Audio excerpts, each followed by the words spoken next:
नमस्ते, welcome to the UPSC podcast channel. आज हमारी इंडियन पॉलिटी की सीरीज में हम चैप्टर 1 हिस्टोरिकल बैकग्राउंड पर चर्चा करेंगे। तो ये कहानी शुरू होती है 1600 में।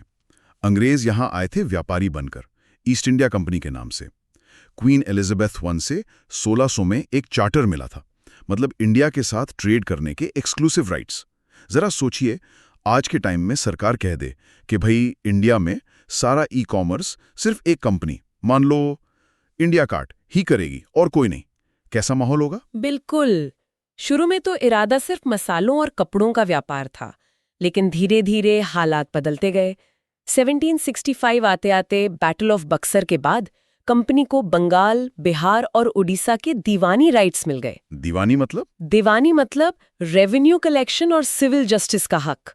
सोचिए, जो कंपनी सिर्फ ट्रेडिंग के लिए आई थी, वो अब टैक्स कलेक्टर और जज भी बन गई। यहीं से खेल बदला और कंपनी एक टेरिटोरियल पावर बन गई, ट्रेडिंग से सीधे गवर्नेंस में एंट्री। फिर एक बड़ा मोड़ आया 1857 के विद्रोह से, जिसे सिपोई म्यूटिनी या फर्स्ट वॉर ऑफ इंडिपेंडेंस भी कहते हैं। इसके बाद तो लंदन में बैठी ब्रिटिश सरकार ने कहा इनफ इज इनफ। कंपनी से ये राजपाट संभल नहीं रहा और 1858 में सीधे इंडिया का शासन अपने हाथ में ले लिया, यानी क्राउन रूल शुरू हुआ। हाँ, और ये चला 1947 तक, हमारी आजादी तक। आजादी मिली तो जरूरत पड़ी अपने देश को चलाने के लिए एक संविधान की, एक रूल बुक की। बिल्कुल। 1946 में बनी कॉन्स्टिट्यूएंट असेंबली ने ये जिम्मेदारी उठाई और 26 जनवरी 1950 को हमारा संविधान लागू हुआ। लेकिन ये समझना दिलचस्प है कि हमारे संविधान और आज की जो पूरी पॉलिटिकल सिस्टम है, उसकी जड़ें कहीं ना कहीं ब्रिटिश दौर में ही है। ऐसा नहीं कि सब कुछ एकदम नया बनाया गया। बहुत सी चीजें वहीं से ली गईं, बदली गईं, सुधारी गईं। हाँ, मतलब ब्रिटिश राज में जो कानून बने, जो एडमिनिस्ट्रेटिव स्ट्रक्चर खड़ा हुआ, उसने एक तरह से हमारे आज के सिस्टम की नींव रखी। और इन कानूनों ने ही धीरे धीरे भारत में सरकार और प्रशासन का ढांचा तैयार किया। आज हम इसी नींव की खुदाई करने वाले हैं। बिल्कुल। इन हिस्टोरिकल डेवलपमेंट्स को हम दो हिस्सों में देखते हैं। पहला, द कंपनी रूल, मोटे तौर पर 1773-1858, और दूसरा, द क्राउन रूल, 1858-1947। आज हम पहले दौर, यानी जब ईस्ट इंडिया कंपनी का शासन था, उस वक्त बने कानूनों और उनके असर पर बात करेंगे। Okay, let's unpack this. तो सबसे पहला बड़ा कानून था रेगुलेटिंग एक्ट ऑफ 1773। नाम से ही लगता है कुछ रेगुलेट करने की कोशिश हो रही थी। ये ब्रिटिश सरकार का पहला सीरियस अटेम्प्ट था ईस्ट इंडिया कंपनी के कामों पर लगाम कसने का। अब तक कंपनी काफी हद तक अपनी मनमानी कर रही थी, मुनाफा कमा रही थी, लड़ाइयां लड़ रही थी। ब्रिटिश पार्लियामेंट को लगा कि भई ये तो कंट्रोल से बाहर हो रहे हैं। कुछ वैसा ही जैसे घर में बच्चे ज्यादा आजाद हो जाएं तो पेरेंट्स नियम कानून बनाना शुरू कर देते हैं। हाँ, और ये एक्ट कॉन्स्टिट्यूशनल हिस्ट्री के लिहाज से बहुत अहम है। 3 खास वजह हैं। पहली बार ब्रिटिश सरकार ने साफ तौर पर कंपनी के अफेयर्स को रेगुलेट करने का कदम उठाया। दूसरा, पहली बार कंपनी के पॉलिटिकल और एडमिनिस्ट्रेटिव फंक्शंस को पहचाना गया, मतलब ऑफिशियली माना कि कंपनी सिर्फ व्यापार नहीं, शासन भी चला रही है। अच्छा। और तीसरा, इसने इंडिया में सेंट्रल एडमिनिस्ट्रेशन की नींव डाली, एक केंद्रीय व्यवस्था बनाने की शुरुआत। अच्छा, तो इसमें खास बातें क्या थीं? क्या बदलाव लाए गए?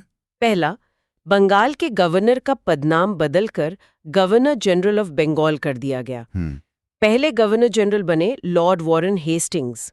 उनकी मदद के लिए 4 सदस्यों की एक एग्जीक्यूटिव काउंसिल भी बनाई गई, मतलब पावर बढ़ाई और साथ में एक टीम भी दी।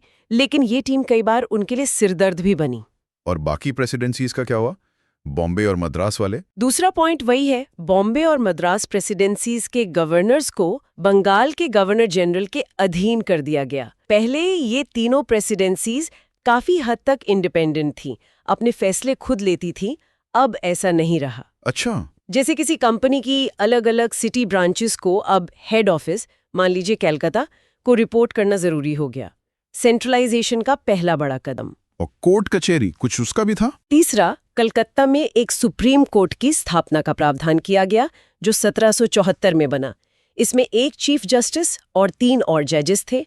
ये एक फॉर्मल लीगल सिस्टम बनाने की कोशिश थी, लेकिन शुरुआत में इसकी पावर्स और गवर्नर जनरल की काउंसिल की पावर्स को लेकर काफी कंफ्यूजन और टकराव भी हुआ। मतलब शुरुआत में टीथिंग प्रॉब्लम्स थे। और कंपनी के एम्प्लॉइज के लिए भी कुछ था। सुना है बहुत करप्शन था। बिल्कुल। चौथा फीचर इसी से जुड़ा है। कंपनी के सर्वेंट्स यानी कर्मचारियों पर रोक लगा दी गई कि वो कोई प्राइवेट ट्रेड नहीं कर सकते। और ना ही स्थानीय लोगों, जिन्हें नेटिव्स कहा जाता था, उनसे कोई तोहफा या रिश्वत ले सकते हैं। अच्छा। ये आज के एंटी करप्शन रूल्स जैसा ही है। साफ था कि कंपनी के अफसर अपनी नौकरी की आड़ में खूब माल बना रहे थे, उसे रोकने की कोशिश की गई। कंट्रोल बढ़ाने का एक और तरीका। और ब्रिटिश सरकार ने अपने शिकंजा कैसे कसा, मतलब लंदन से। 5वां पॉइंट, ब्रिटिश सरकार ने कंपनी की गवर्निंग बॉडी, जिसे कोर्ट ऑफ डायरेक्टर्स कहते थे, ये लंदन में बैठती थी, उस पर अपना कंट्रोल बढ़ाया। अब कोर्ट ऑफ डायरेक्टर्स को भारत में अपने रेवेन्यू, सिविल और मिलिट्री मामलों की सारी जानकारी ब्रिटिश सरकार को देनी पड़ती थी। अच्छा, पूरी रिपोर्टिंग। हाँ, अकाउंटेबिलिटी बढ़ गई। अब कंपनी को हिसाब देना था। लेकिन क्या ये एक्ट परफेक्ट था? सारे मसले सुलझ गए? नहीं, बिल्कुल नहीं।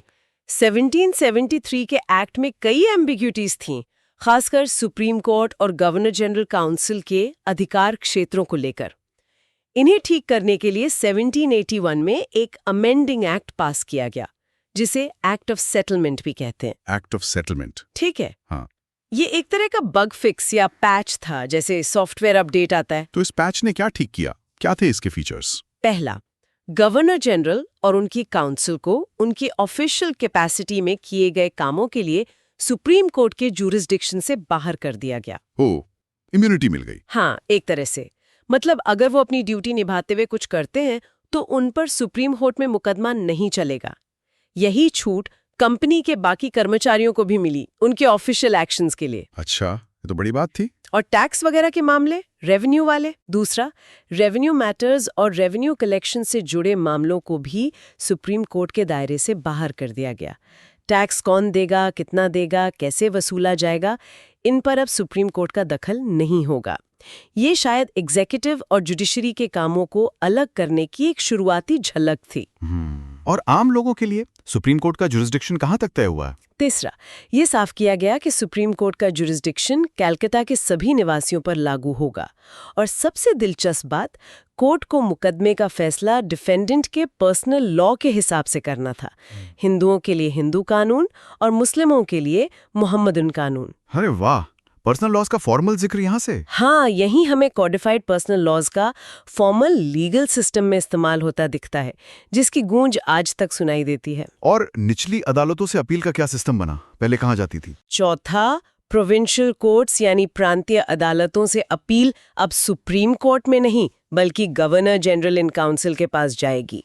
ओहो, मतलब एग्जीक्यूटिव के पास। हाँ, ये जुडिशियल पावर का सेंट्रलाइजेशन था। हाँ। और एग्जीक्यूटिव को जुडिशियल मैटर्स में ज्यादा ताकत दे रहा था। और रेगुलेशन बनाने का अधिकार वो भी इन्हीं के पास। पांचवा, गवर्नर जनरल इन काउंसिल को प्रोविंशियल कोर्ट्स और काउंसिल्स के लिए नियम कानून मतलब रेगुलेशंस बनाने का अधिकार दिया गया। इससे गवर्नर जनरल की रूल मेकिंग पावर और बढ़ गई। इसके बाद तो मामला और गंभीर हुआ होगा, ब्रिटिश सरकार का दखल और बढ़ा होगा। पिट्स इंडिया एक्ट आया था ना इसके बाद। बिल्कुल, अगला बड़ा कदम था पिट्स इंडिया एक्ट ऑफ 1784। इसे ब्रिटेन के तत्कालीन युवा प्रधानमंत्री विलियम पिट के नाम पर रखा गया। यहाँ चीजें और ज्यादा स्ट्रक्चर्ड हुई। व्हाट्स फैसिनेटिंग हियर इज, इस एक्ट ने कंपनी के कामों का बंटवारा कर दिया। बंटवारा? किस तरह का बंटवारा? मतलब क्या अलग किया? इसने कंपनी के कमर्शियल फंक्शंस, व्यापार वाले काम, और पॉलिटिकल फंक्शंस, राजकाज वाले काम को बिल्कुल अलग अलग कर दिया। अच्छा, ये बहुत बड़ा कदम था। अच्छा, तो ये बंटवारा कैसे किया गया? कौन क्या संभालेगा? किसके पास क्या पावर रही? देखिए, कोर्ट ऑफ डायरेक्टर्स को कहा गया कि आप कमर्शियल अफेयर्स देखिए, मतलब व्यापार, खरीद फरोख्त, लेकिन पॉलिटिकल अफेयर्स जैसे संधि करना, युद्ध करना, सिविल और मिलिट्री एडमिनिस्ट्रेशन, रेवेन्यू कलेक्शन, इन सब को मैनेज करने के लिए एक नई बॉडी बनाई गई, board of control. Board of control. अच्छा। हाँ, इसमें ब्रिटिश सरकार के मंत्री भी शामिल थे। इस तरह एक डबल गवर्नमेंट का सिस्टम बन गया। डबल गवर्नमेंट मतलब दो बॉस। हाँ, कुछ वैसा ही। सोचिए जैसे किसी घर में खर्चा चलाने का काम मम्मी देखे और घर के बाकी बड़े फैसले पापा लें, या वाइस वर्सा। कंफ्यूजन तो हुआ ही होगा। ये बोर्ड ऑफ कंट्रोल तो बहुत पावरफुल लगता है। हाँ, इसे जबरदस्त शक्तियां दी गईं। भारत में जो भी ब्रिटिश पोजेशंस थे। ध्यान दीजिए, ब्रिटिश पोजेशंस, कंपनी के इलाके नहीं। बिल्कुल। भाषा का खेल देखिए तो उन सभी के सिविल, मिलिट्री, गवर्नमेंट और रेवेन्यू से जुड़े सारे ऑपरेशंस को सुपरवाइज और डायरेक्ट करने का अधिकार बोर्ड ऑफ कंट्रोल को मिल गया। असली कंट्रोल अब लंदन में बैठी इस बॉडी के पास था। तो ये एक्ट बहुत महत्वपूर्ण रहा होगा। 2 वजह बताई थी आपने। हाँ, 2 वजहों से बहुत सिग्निफिकेंट था। पहला, जैसा आपने कहा, भारत में कंपनी के इलाकों को पहली बार officially British possessions in India कहा गया। ये दिखाता है कि अब ब्रिटिश सरकार इन इलाकों पर अपना सीधा दावा ठोक रही थी। दूसरा, ब्रिटिश सरकार को कंपनी के मामलों और भारत में उसके प्रशासन पर सुप्रीम कंट्रोल मिल गया। कंपनी अब महज एक सबऑर्डिनेट डिपार्टमेंट की तरह काम कर रही थी पॉलिटिकल मामलों में। इसी बीच 1786 में भी एक छोटा एक्ट आया था, लॉर्ड कॉर्नवालिस से जुड़ा हुआ। वो क्यों आया था? हाँ, वो एक स्पेसिफिक जरूरत के लिए था। 1786 में लॉर्ड कॉर्नवालिस को गवर्नर जनरल बनाया गया। वो अमेरिकन वॉर ऑफ इंडिपेंडेंस का अनुभव लेकर आए थे और काफी रुतबे वाले थे। उन्होंने पद संभालने के लिए 2 शर्तें रखी, जैसे कोई टॉप सीईओ ज्वाइन करने से पहले अपनी डिमांड्स रखता है। अच्छा, क्या शर्तें थी उनकी? पहली कि खास मामलों में, मतलब इन स्पेशल केसेस, उन्हें अपनी काउंसिल के फैसलों को ओवरराइड करने की ताकत मिले। अपनी चलाने की ताकत? हाँ, बिल्कुल। यानी अगर काउंसिल बहुमत से कुछ तय करे लेकिन गवर्नर जनरल सहमत ना हो तो वो अपनी चला सके। दूसरी कि वो कमांडर इन चीफ भी रहेंगे, यानी सेना के भी प्रमुख। अच्छा, दोनों पावर एक ही आदमी में? हाँ, इन दोनों मांगों को पूरा करने के लिए ही 1786 का एक्ट लाया गया। इससे अब गवर्नर जनरल का पद और ज्यादा शक्तिशाली हो गया। फिर आया चार्टर एक्ट ऑफ 1793। ये चार्टर एक्ट्स तो हर 20 साल में आते थे, है ना? रिन्यूअल के लिए। हाँ, कंपनी को जो व्यापार का चार्टर मिला था उसे रिन्यू करने और जरूरत के हिसाब से बदलाव करने के लिए ये हर 20 साल पर आते थे। 1793 वाले एक्ट ने ज्यादातर पुरानी चीजों को ही आगे बढ़ाया। जैसे कॉर्नवालिस को मिली ओवरराइड करने की पावर अब सभी फ्यूचर गवर्नर जनरल्स और प्रेसिडेंसी गवर्नर्स को दे दी गई। बॉम्बे और मद्रास पर गवर्नर जनरल का कंट्रोल और बढ़ाया गया। कंपनी की ट्रेड मोनोपोली अगले 20 साल के लिए फिर से रिन्यू कर दी गई। और कमांडर इन चीफ वाली बात का क्या हुआ? वो हमेशा काउंसिल मेंबर रहेगा या नहीं? ये तय हुआ कि कमांडर इन चीफ अपने आप गवर्नर जनरल की काउंसिल का सदस्य नहीं होगा जब तक कि उसे स्पेसिफिकली अपॉइंट न किया जाए। रोल्स को थोड़ा अलग रखने की कोशिश। और इस एक्ट में सबसे ज्यादा विवादित बात क्या थी? वो खर्चे वाली। बोर्ड ऑफ कंट्रोल का खर्चा कौन देगा? हाँ, वो सबसे महत्वपूर्ण और विवादास्पद पॉइंट था। ये तय किया गया कि जो बोर्ड ऑफ कंट्रोल थी उसके मेंबर्स और स्टाफ की सैलरी अब ब्रिटिश खजाने से नहीं बल्कि इंडियन रेवेन्यूज से दी जाएगी। कमाल है, मतलब भारत पर राज करने वाले अंग्रेज अधिकारियों का खर्चा भारतीय ही उठाएंगे? एग्जैक्टली। ये क्लासिक कॉलोनियल एक्सप्लॉयटेशन था। भारत के पैसे से ही भारत पर हुकूमत। ये चीज आगे बहुत सालों तक चली। सच में कमाल है, मतलब लूट पर कानूनी मुहर। इसके 20 साल बाद 1813 का चार्टर एक्ट आया। यहाँ से शायद बड़े बदलाव शुरू हुए, ट्रेड मोनोपोली वगैरह। बिल्कुल। Here's where it gets really interesting. 1813 के एक्ट ने भारत में कंपनी की ट्रेड मोनोपोली को खत्म कर दिया। खत्म कर दिया पूरी तरह? लगभग। अब कोई भी ब्रिटिश नागरिक भारत के साथ व्यापार कर सकता था, बस 2 चीजों को छोड़कर, चाय का व्यापार और चीन के साथ व्यापार। इन पर कंपनी का एकाधिकार बना रहा। अच्छा, चाय और चीन छोड़कर? हाँ, सोचिए, फ्री मार्केट का फंडा। लेकिन इसका असर क्या हुआ होगा? ब्रिटिश गुड्स की बाढ़ आ गई होगी भारत में। और यहाँ के कारीगरों बुनकरों का क्या हुआ होगा? वही तो, कंपटीशन ने उनकी कमर तोड़ दी होगी। भारतीय अर्थव्यवस्था पर इसका बहुत बुरा असर पड़ा। और ब्रिटिश सरकार का दबदबा वो तो बढ़ता ही जा रहा होगा। दूसरा पॉइंट वही, इस एक्ट ने भारत में कंपनी के इलाकों पर ब्रिटिश क्राउन की सॉवरेनिटी यानी संप्रभुता को और ज्यादा जोर देकर कहा। बार बार याद दिलाया जा रहा था कि असली बॉस कौन है।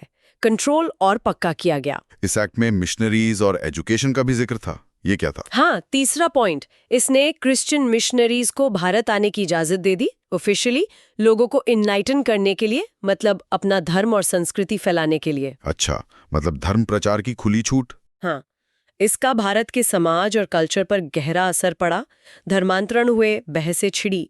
चौथा, भारत में वेस्टर्न एजुकेशन के प्रसार का प्रावधान किया गया। कहा गया कि भारतीयों की शिक्षा पर पैसा खर्च किया जाएगा सालाना 1 लाख रुपए। 1 लाख रुपए उस जमाने में तो बड़ी रकम होगी। हाँ थी तो।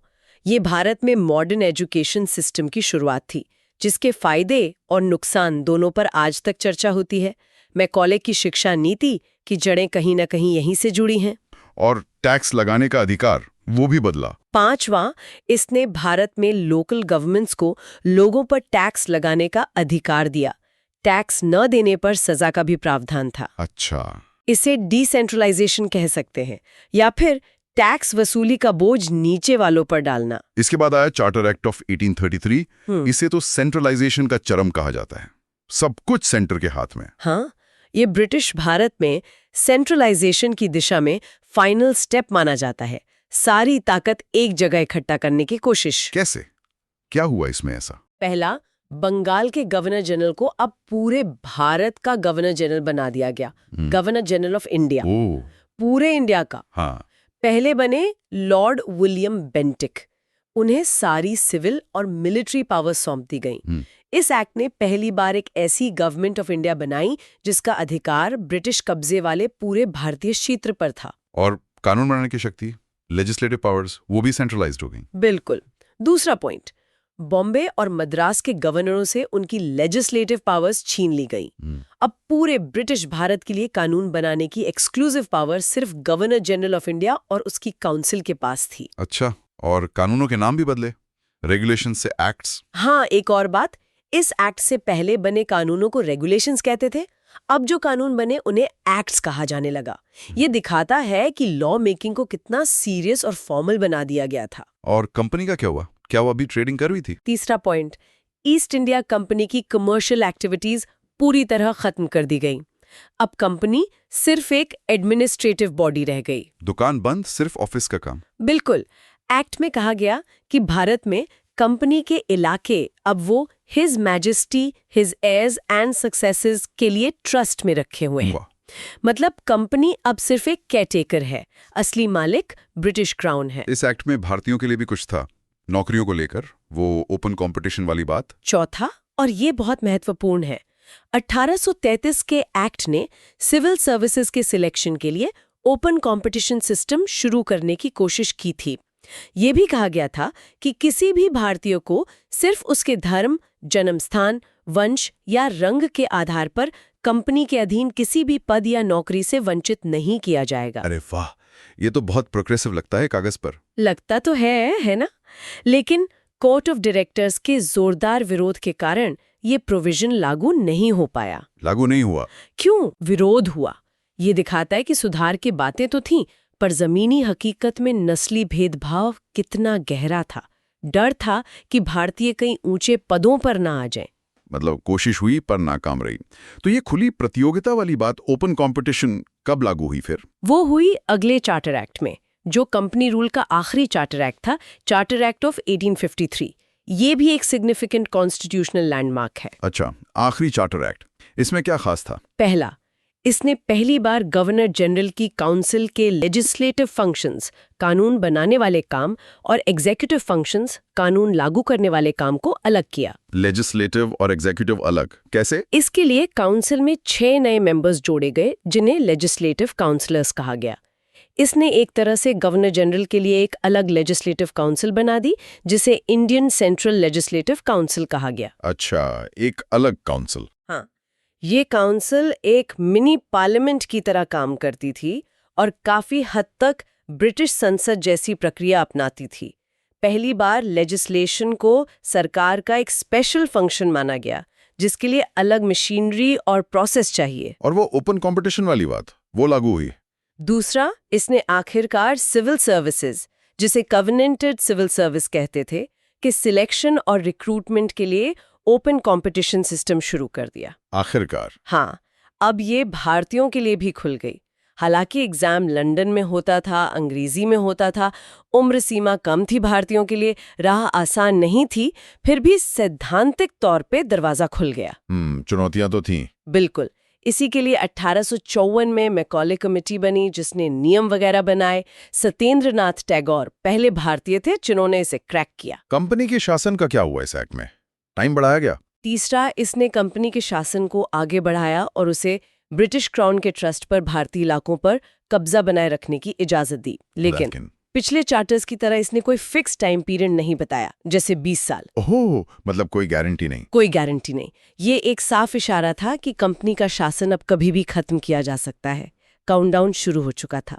The writing was on the wall. और भारतीयों के प्रतिनिधित्व का कुछ हुआ? रिप्रेजेंटेशन इस मिनी पार्लियामेंट में? चौथा, इसने पहली बार इंडियन सेंट्रल लेजिस्लेटिव काउंसिल में लोकल रिप्रेजेंटेशन की शुरुआत की।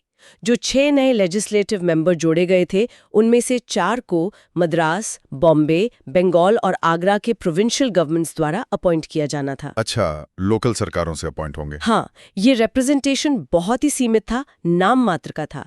लेकिन पहली बार स्थानीय सरकारों को केंद्रीय कानून बनाने की प्रक्रिया में शामिल करने की दिशा में एक छोटा, बहुत छोटा कदम था। तो अगर हम इस पूरे दौर को देखें, 1773 से 1853 तक, तो क्या मुख्य बातें निकल कर आती हैं? क्या पैटर्न दिखता है? संक्षेप में कहें तो कंपनी रूल के दौरान इन एक्ट्स ने धीरे धीरे भारत में एक मॉडर्न एडमिनिस्ट्रेटिव और लेजिस्लेटिव स्ट्रक्चर की नींव डाली। हाँ। पावर का जबरदस्त सेंट्रलाइजेशन हुआ। गवर्नेंस में ब्रिटिश कंट्रोल लगातार बढ़ता गया, शिकंजा कसता गया। हाँ। सिविल सर्विसेज, पुलिस, जुडिशरी के शुरुआती ढांचे बने। भारतीयों की भागीदारी की मांग उठी और थोड़ी बहुत शुरुआत भी हुई, जैसे 1853 में, लेकिन वो बहुत सीमित और भेदभाव भरी थी। और इसने आगे के लिए रास्ता बनाया। बिल्कुल। और सबसे बढ़कर इन एक्ट्स ने कंपनी के शासन को धीरे धीरे कमजोर किया और 1858 के बाद सीधे क्राउन रूल का रास्ता तैयार किया। So what does this all mean? ये पूरी कवायद दिखाती है कि कैसी एक ट्रेडिंग कंपनी धीरे धीरे शासक बनी और फिर कैसे ब्रिटिश सरकार ने उस पर अपना पूरा नियंत्रण स्थापित कर लिया। और इस प्रक्रिया में भारत में आज के शासन तंत्र की कई बुनियादें रखी गई, है ना? हाँ, बिल्कुल। If we connect this to the bigger picture, ये सिर्फ प्रशासनिक बदलाव नहीं थे, इनका असर भारत के समाज, अर्थव्यवस्था और राजनीति पर बहुत गहरा पड़ा था। ये पावर स्ट्रक्चर्स बदल रहे थे। सिविल सर्विसेज हो, कानून बनाने का तरीका हो, केंद्र और प्रांतों के बीच शक्ति का बंटवारा हो, इन सब की जड़ें हमें इसी दौर में मिलती हैं। This raises an important question. ये सारे कानून या बदलाव उस समय के आम भारतीय की जिंदगी को कैसे अफेक्ट कर रहे थे? क्या उसकी मुश्किलें बढ़ीं या कम हुईं? उसके लिए सरकार का मतलब क्या था? सोचने वाली बात है। हाँ, ये वो सवाल हैं जो हमें इतिहास को सिर्फ कानूनों के नजरिए से नहीं, बल्कि लोगों के नजरिए से भी देखने को मजबूर करते हैं। बिल्कुल। तो ये था कंपनी रूल का दौर और उसके महत्वपूर्ण कानून। इसके बाद 1857 का विद्रोह हुआ और सत्ता सीधे ब्रिटिश क्राउन के हाथ में चली गई। उस दौर में क्या बदलाव आए, कौन से एक्ट्स पास हुए और उनका हमारे संविधान पर क्या असर पड़ा, इस पर हम आगे बात करेंगे। चलिए आगे बढ़ते हैं। ठीक है, तो अब हम क्राउन रूल 1858 से 1947 तक पर चर्चा करेंगे। बिल्कुल। क्राउन रूल यानी 1858 से 1947 तक का दौर, ये वो टाइम है जब 1857 का जो बड़ा विद्रोह हुआ था, जिसे फर्स्ट वॉर ऑफ इंडिपेंडेंस या सिपॉय म्यूटिनी भी कहते हैं। हाँ बिल्कुल। तो उसके बाद भारत का जो शासन था वो ईस्ट इंडिया कंपनी के हाथों से निकल गया। मतलब जो कंपनी व्यापार करने आई थी, वो अब तक राज कर रही थी, उसका राज खत्म। हाँ, उसका राज खत्म हुआ और शासन सीधे ब्रिटिश क्राउन यानी महारानी विक्टोरिया के हाथों में चला गया। ओह, मतलब जैसे किसी बड़ी मल्टीनेशनल कंपनी का मैनेजमेंट अचानक बदल जाए और देश की सरकार सीधे लंदन हेड ऑफिस से चलने लगे। एग्जैक्टली। और इसकी शुरुआत हुई government of India act of 1858 से। 1857 की क्रांति के तुरंत बाद। हाँ बिल्कुल। और अंग्रेजों ने इसे नाम भी बड़ा अच्छा दिया, act for the good government of India. Bharat के भले के लिए कानून, सुनने में तो बहुत अच्छा लगता है। हाँ, कहने को तो यही था, पर असल में ये सिर्फ सत्ता का हस्तांतरण था, पावर ट्रांसफर था। अंग्रेजों को समझ आ गया था कि कंपनी के तरीके अब नहीं चलेंगे। उनको डर बैठ गया था कि दोबारा 1857 जैसा कुछ ना हो जाए। बिल्कुल। तो गुड गवर्नमेंट का लेबल लगाकर असल में पूरा कंट्रोल ब्रिटिश पार्लियामेंट के हाथ में ले लिया। ये एक तरह की रीब्रांडिंग भी थी, दिखाने के लिए कि देखो अब हम अच्छे से राज करेंगे। अच्छा, तो इस एक्ट की मुख्य बातें क्या थीं? सबसे बड़ा चेंज तो यही था कि ईस्ट इंडिया कंपनी खत्म। हाँ, सबसे बड़ा और पहला पॉइंट यही, ईस्ट इंडिया कंपनी जिसने इतने सालों तक भारत पर राज किया, उसे भंग कर दिया गया, खत्म। और उसकी सारी शक्तियां, इलाके, पैसा, सब कुछ, सारी एडमिनिस्ट्रेटिव पावर्स, जितनी भी टेरिटरीज कंपनी के कंट्रोल में थी, और सारा रेवेन्यू, मतलब टैक्स वगैरह से होने वाली कमाई, वो सब कहाँ गया? वो सब सीधे ब्रिटिश क्राउन को ट्रांसफर हो गया। अब से भारत पर शासन हर मैजेस्टी यानी महारानी के नाम पर होना था। जैसे कोई बड़ी फ्रेंचाइजी का बिजनेस पेरेंट कंपनी खुद संभाल ले। बिल्कुल। और दूसरा बड़ा बदलाव था पद का नाम, जो पहले एक गवर्नर जनरल ऑफ इंडिया होता था। हाँ, जो कंपनी का सबसे बड़ा अधिकारी था भारत में। अब उसका पदनाम बदलकर वाइसरॉय ऑफ इंडिया कर दिया गया। वाइसरॉय, इसका मतलब? वाइसरॉय मतलब राजा या रानी का प्रतिनिधि। तो अब वो कंपनी का आदमी नहीं, बल्कि सीधे ब्रिटिश क्राउन का भारत में डायरेक्ट रिप्रेजेंटेटिव बन गया। ओ, मतलब उसका स्टेटस और बढ़ गया, सीधा कनेक्शन लंदन से। सही बात।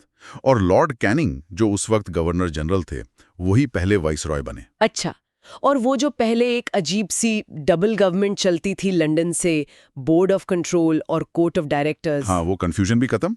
पहले ये दो बॉडीज थी लंदन में, एक तरह से दो बॉस, बोर्ड ऑफ कंट्रोल सरकार का नुमाइंदा, कोर्ट ऑफ डायरेक्टर्स कंपनी का। इनमें खूब खींचतान चलती थी। सही कहा, फैसले लेने में दिक्कत होती होगी। तो 1858 के एक्ट ने इन दोनों को ही हटा दिया। अब पावर एक जगह कॉन्सेंट्रेट हो गई। तो फिर लंदन से इंडिया को कौन कंट्रोल कर रहा था? नया सिस्टम क्या था? इसके लिए एक बिल्कुल नया और बहुत पावरफुल पद बनाया गया, secretary of state for India, Bharat सचिव। भारत सचिव, ये कौन होता था? ये ब्रिटिश कैबिनेट का मेंबर होता था, मतलब ब्रिटिश सरकार में एक सीनियर मंत्री, और भारतीय प्रशासन पर उसका पूरा अधिकार और नियंत्रण था। ओ, मतलब इंडिया के लिए एक खास मिनिस्टर लंदन में। हाँ, और सबसे अहम बात, वो सीधे ब्रिटिश पार्लियामेंट के प्रति जवाबदेह था, अकाउंटेबल था। इसका मतलब? इसका मतलब ये कि अब इंडिया का एडमिनिस्ट्रेशन सीधे ब्रिटिश पॉलिटिक्स का हिस्सा बन गया। पार्लियामेंट में सवाल पूछे जा सकते थे, बहस हो सकती थी। कंपनी के टाइम में ऐसा सीधे नहीं होता था। समझ गई।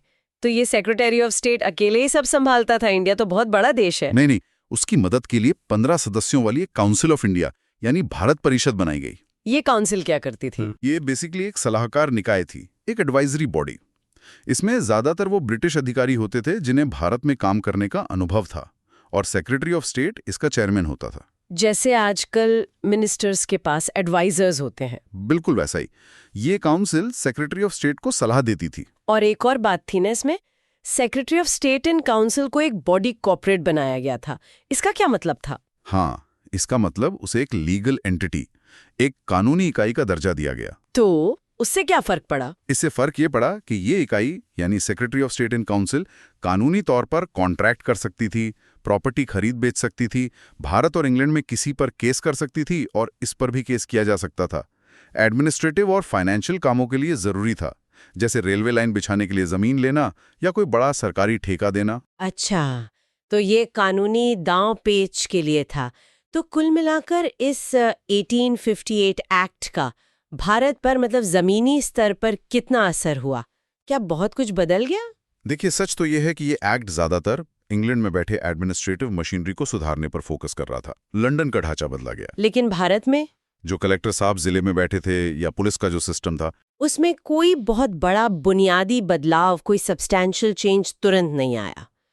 वो मोटे तौर पर वैसे ही चलता रहा जैसे कंपनी के टाइम चल रहा था। मतलब हेड ऑफिस का स्ट्रक्चर बदला, ब्रांच ऑफिस का काम करने का तरीका लगभग वही रहा। हाँ, कुछ ऐसा ही समझ लीजिए।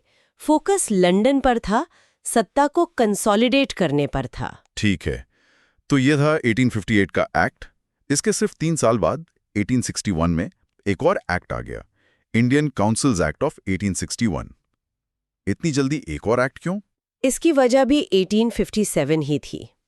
अंग्रेजों को ये समझ आ गया था कि सिर्फ डंडे के जोर पर और एडमिनिस्ट्रेटिव बदलावों से इतने बड़े देश पर राज नहीं किया जा सकता। उन्हें लगा कि भारतीयों का भी थोड़ा सहयोग लेना पड़ेगा। बिल्कुल, उन्हें लगा कि अगर भारतीयों को पूरी तरह से प्रशासन से बाहर रखा गया तो असंतोष बढ़ेगा और फिर कोई बगावत हो सकती है। तो एक नई पॉलिसी अपनाई गई, पॉलिसी ऑफ एसोसिएशन, मतलब भारतीयों को शासन से जोड़ने की नीति। अच्छा, उनको भी थोड़ा शामिल करने की कोशिश। हाँ, और इसीलिए 1861 का एक्ट भारत के संवैधानिक और राजनीतिक इतिहास में एक इम्पॉर्टेंट लैंडमार्क माना जाता है। इसने कुछ नई चीजों की शुरुआत की। जैसे?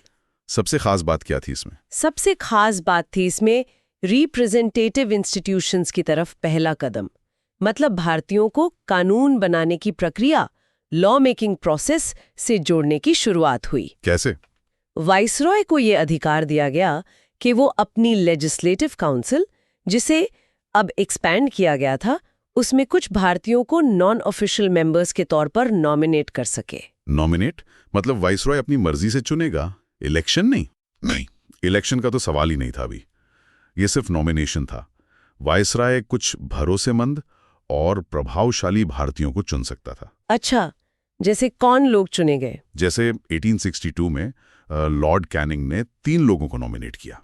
बनारस के राजा, पटियाला के महाराजा और सर दिनकर राव। राजा, महाराजा, सर, मतलब अमीर और असरदार लोग जो अंग्रेजों के वफादार हों। हाँ, बिल्कुल। लेकिन ये पहली बार था कि इंडियंस को औपचारिक तौर पर लॉ मेकिंग बॉडी में जगह मिली। भले ही नॉमिनेटेड थे, चुने हुए नहीं, और पावर भी बहुत कम थी। जैसे कॉलेज में प्रिंसिपल कुछ अमीर बच्चों के पेरेंट्स को कमिटी में नॉमिनेट कर दें ताकि वो भी खुश रहें कि हम भी शामिल हैं। हाँ, कुछ वैसा ही समझ सकती हैं आप। नाम के लिए ही सही, पर शुरुआत तो हुई। चलिए, ये तो हुई रिप्रेजेंटेशन की बात। और क्या था 1861 के एक्ट में? दूसरी बड़ी चीज थी डिसेंट्रलाइजेशन की शुरुआत, विकेंद्रीकरण। मतलब पावर को नीचे बांटना। हाँ, इस एक्ट ने बॉम्बे और मद्रास प्रेसिडेंसी को उनकी लेजिस्लेटिव पावर्स यानी कानून बनाने की शक्ति वापस दे दी। अरे, ये उनसे छीनी कब गई थी? ये पहले छीनी गई थी। अंग्रेजों ने धीरे धीरे सारी पावर कलकत्ता में सेंट्रलाइज कर दी थी। 1773 के रेगुलेटिंग एक्ट से ये शुरू हुआ और 1833 के चार्टर एक्ट में तो बॉम्बे और मद्रास से कानून बनाने की पावर पूरी तरह छीन ली गई थी। ओह, तो 1861 ने उस सेंट्रलाइजिंग ट्रेंड को पलटा। हाँ, उस ओवर सेंट्रलाइजेशन को रिवर्स किया और ये बड़ा महत्वपूर्ण कदम था। इसी लेजिस्लेटिव डेवोल्यूशन यानी विधायी शक्तियों को प्रांतों को वापस देने की नीति का नतीजा था कि धीरे धीरे अगले कई दशकों में प्रांतों को ज्यादा ऑटोनॉमी मिलती गई। मतलब इसकी वजह से आगे चलकर प्रांत ज्यादा शक्तिशाली हुए। जी हाँ, 1937 आते आते तो प्रांतों को लगभग पूरी इंटरनल ऑटोनॉमी मिल गई थी। तो 1861 उस लंबे सफर का पहला कदम था। जैसे हेड ऑफिस धीरे धीरे रीजनल ऑफिसेस को ज्यादा फैसले लेने की पावर देना शुरू करे। समझ गई। और क्या कोई नई लेजिस्लेटिव काउंसिल भी बनी? हाँ, एक्ट में बंगाल 1862, नॉर्थ वेस्टर्न प्रोविंसेस आज का यूपी का बड़ा हिस्सा 1886 और पंजाब 1897 के लिए भी नई लेजिस्लेटिव काउंसिल्स बनाने का प्रावधान किया गया। तो लॉ मेकिंग का काम और फैला। अच्छा, वाइसरॉय के कामकाज में भी कुछ सुधार हुए थे शायद? हाँ, 2 चीजें। एक तो वाइसरॉय को अपनी काउंसिल में काम को सुविधाजनक बनाने के लिए रूल्स और ऑर्डर्स बनाने की पावर मिली। ओके, मतलब इंटरनल वर्किंग रूल्स। और दूसरा, जो ज्यादा महत्वपूर्ण था, पोर्टफोलियो सिस्टम को औपचारिक मान्यता दी गई। इसे लॉर्ड कैनिंग ने 1859 में अनौपचारिक रूप से शुरू किया था। पोर्टफोलियो सिस्टम, ये क्या था? जैसे आजकल मिनिस्टर्स के पोर्टफोलियो होते हैं, होम, फाइनेंस। बिल्कुल वही। इसके तहत वाइसरॉय की जो एग्जीक्यूटिव काउंसिल थी, उसके हर मेंबर को सरकार के एक या ज्यादा डिपार्टमेंट्स का इंचार्ज बना दिया जाता था। अच्छा। और उस मेंबर को अपने डिपार्टमेंट के मामलों पर काउंसिल की तरफ से फाइनल ऑर्डर जारी करने का अधिकार होता था। तो इससे क्या फायदा हुआ? इससे पहले हर छोटा बड़ा फैसला पूरी काउंसिल मिलकर लेती थी, जिसमें बहुत टाइम लगता था। पोर्टफोलियो सिस्टम से काम का बंटवारा हो गया, फैसले तेजी से होने लगे, एफिशिएंसी बढ़ गई। ये आज की कैबिनेट सिस्टम की तरह है, उसका एक शुरुआती रूप। सही है, काम आसान हुआ होगा। और वाइसरॉय को एक स्पेशल पावर भी मिली थी शायद, ऑर्डिनेंस वाली। हाँ, बिल्कुल। वाइसरॉय को इमरजेंसी की सिचुएशन में लेजिस्लेटिव काउंसिल की सहमति के बिना ऑर्डिनेंस यानी अध्यादेश जारी करने का अधिकार मिल गया। बिना काउंसिल की मंजूरी के? हाँ, और ऐसे ऑर्डिनेंस की ताकत कानून जैसी ही होती थी, लेकिन सिर्फ 6 महीने के लिए। ये एक बहुत बड़ी पावर थी वाइसरॉय के हाथ में। ये तो आज के राष्ट्रपति के ऑर्डिनेंस पावर जैसा है कुछ। हाँ, लेकिन उस वक्त इसका इस्तेमाल ज्यादा मनमाने ढंग से हो सकता था, बिना किसी खास रोक टोक के। ठीक है, तो 1861 में नॉमिनेशन शुरू हुआ, डिसेंट्रलाइजेशन शुरू हुआ, पोर्टफोलियो सिस्टम आया और ऑर्डिनेंस पावर मिली। इसके बाद अगला पड़ाव आया लगभग 30 साल बाद, इंडियन काउंसिल्स एक्ट ऑफ 1892। अब इसकी क्या जरूरत पड़ी? देखिए, 30 साल में माहौल काफी बदल गया था। 1885 में इंडियन नेशनल कांग्रेस बन चुकी थी। हाँ, कांग्रेस की स्थापना। और भारत में पॉलिटिकल अवेयरनेस, राजनीतिक चेतना बढ़ रही थी। जो पढ़े लिखे भारतीय थे, वो अब ज्यादा अधिकारों की मांग कर रहे थे। क्या मांग रहे थे वो? वो चाहते थे कि काउंसिल्स में और ज्यादा भारतीय सदस्य हों और वो सदस्य नॉमिनेटेड ना होकर चुने हुए हों, मतलब इलेक्शन हो। वो बजट पर बहस करने और सरकार से सवाल पूछने के भी ज्यादा अधिकार चाहते थे। तो क्या 1892 के एक्ट ने ये मांगे पूरी की? पूरी तो नहीं, पर हाँ कुछ हद तक। अंग्रेजों ने फिर से एक छोटा आधा अधूरा कदम उठाया। वो कुछ देना चाहते थे, लेकिन बहुत ज्यादा नहीं। तो क्या किया उन्होंने? क्या सदस्यों की संख्या बढ़ाई? हाँ, सेंट्रल और प्रोविंशियल दोनों लेजिस्लेटिव काउंसिल्स में एडिशनल यानी नॉन ऑफिशियल सदस्यों की संख्या बढ़ाई गई। लेकिन कोई कैच था इसमें? कैच ये था कि अंग्रेजों ने अपनी पकड़ ढीली नहीं की।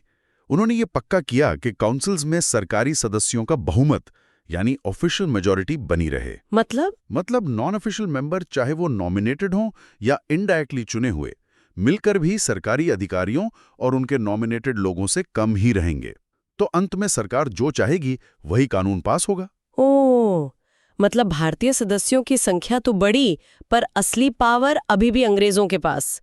जैसे कॉलेज कमेटी में स्टूडेंट्स बढ़ा दिए, पर वोटिंग पावर मैनेजमेंट के पास ही रखी। बिल्कुल सही समझा आपने, दबदबा कायम रहा। और काउंसिल्स के काम, उनके फंक्शंस में कुछ इजाफा हुआ?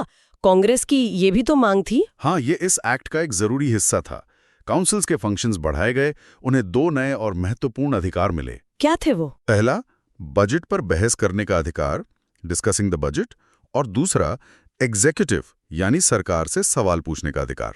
अरे वाह, बजट पर बहस और सरकार से सवाल, ये तो सुनने में बड़ा लगता है। हाँ, सिंबॉलिकली ये महत्वपूर्ण था।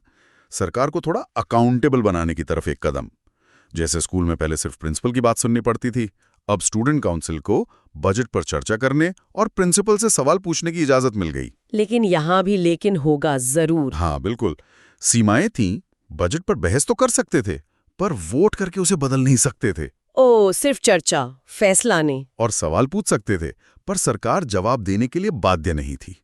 और सप्लीमेंट्री क्वेश्चंस यानी पूरक प्रश्न पूछने की इजाजत नहीं थी। मतलब एक सवाल पूछा, सरकार ने गोलमोल जवाब दिया, तो आप उसी पर दोबारा सवाल नहीं पूछ सकते। एग्जैक्टली। तो अधिकार मिले पर अधूरे, दिखावे के लिए थोड़ी छूट, पर कंट्रोल अपने पास। समझ गई। अच्छा, और सदस्यों को चुनने का तरीका, क्या अब भी नॉमिनेशन ही था या इलेक्शन की मांग का कुछ हुआ? यहां चीजें थोड़ी बदली। यहीं पर इलेक्शन का कॉन्सेप्ट दबे पांव अंदर आया, पर अपना नाम लिए बिना।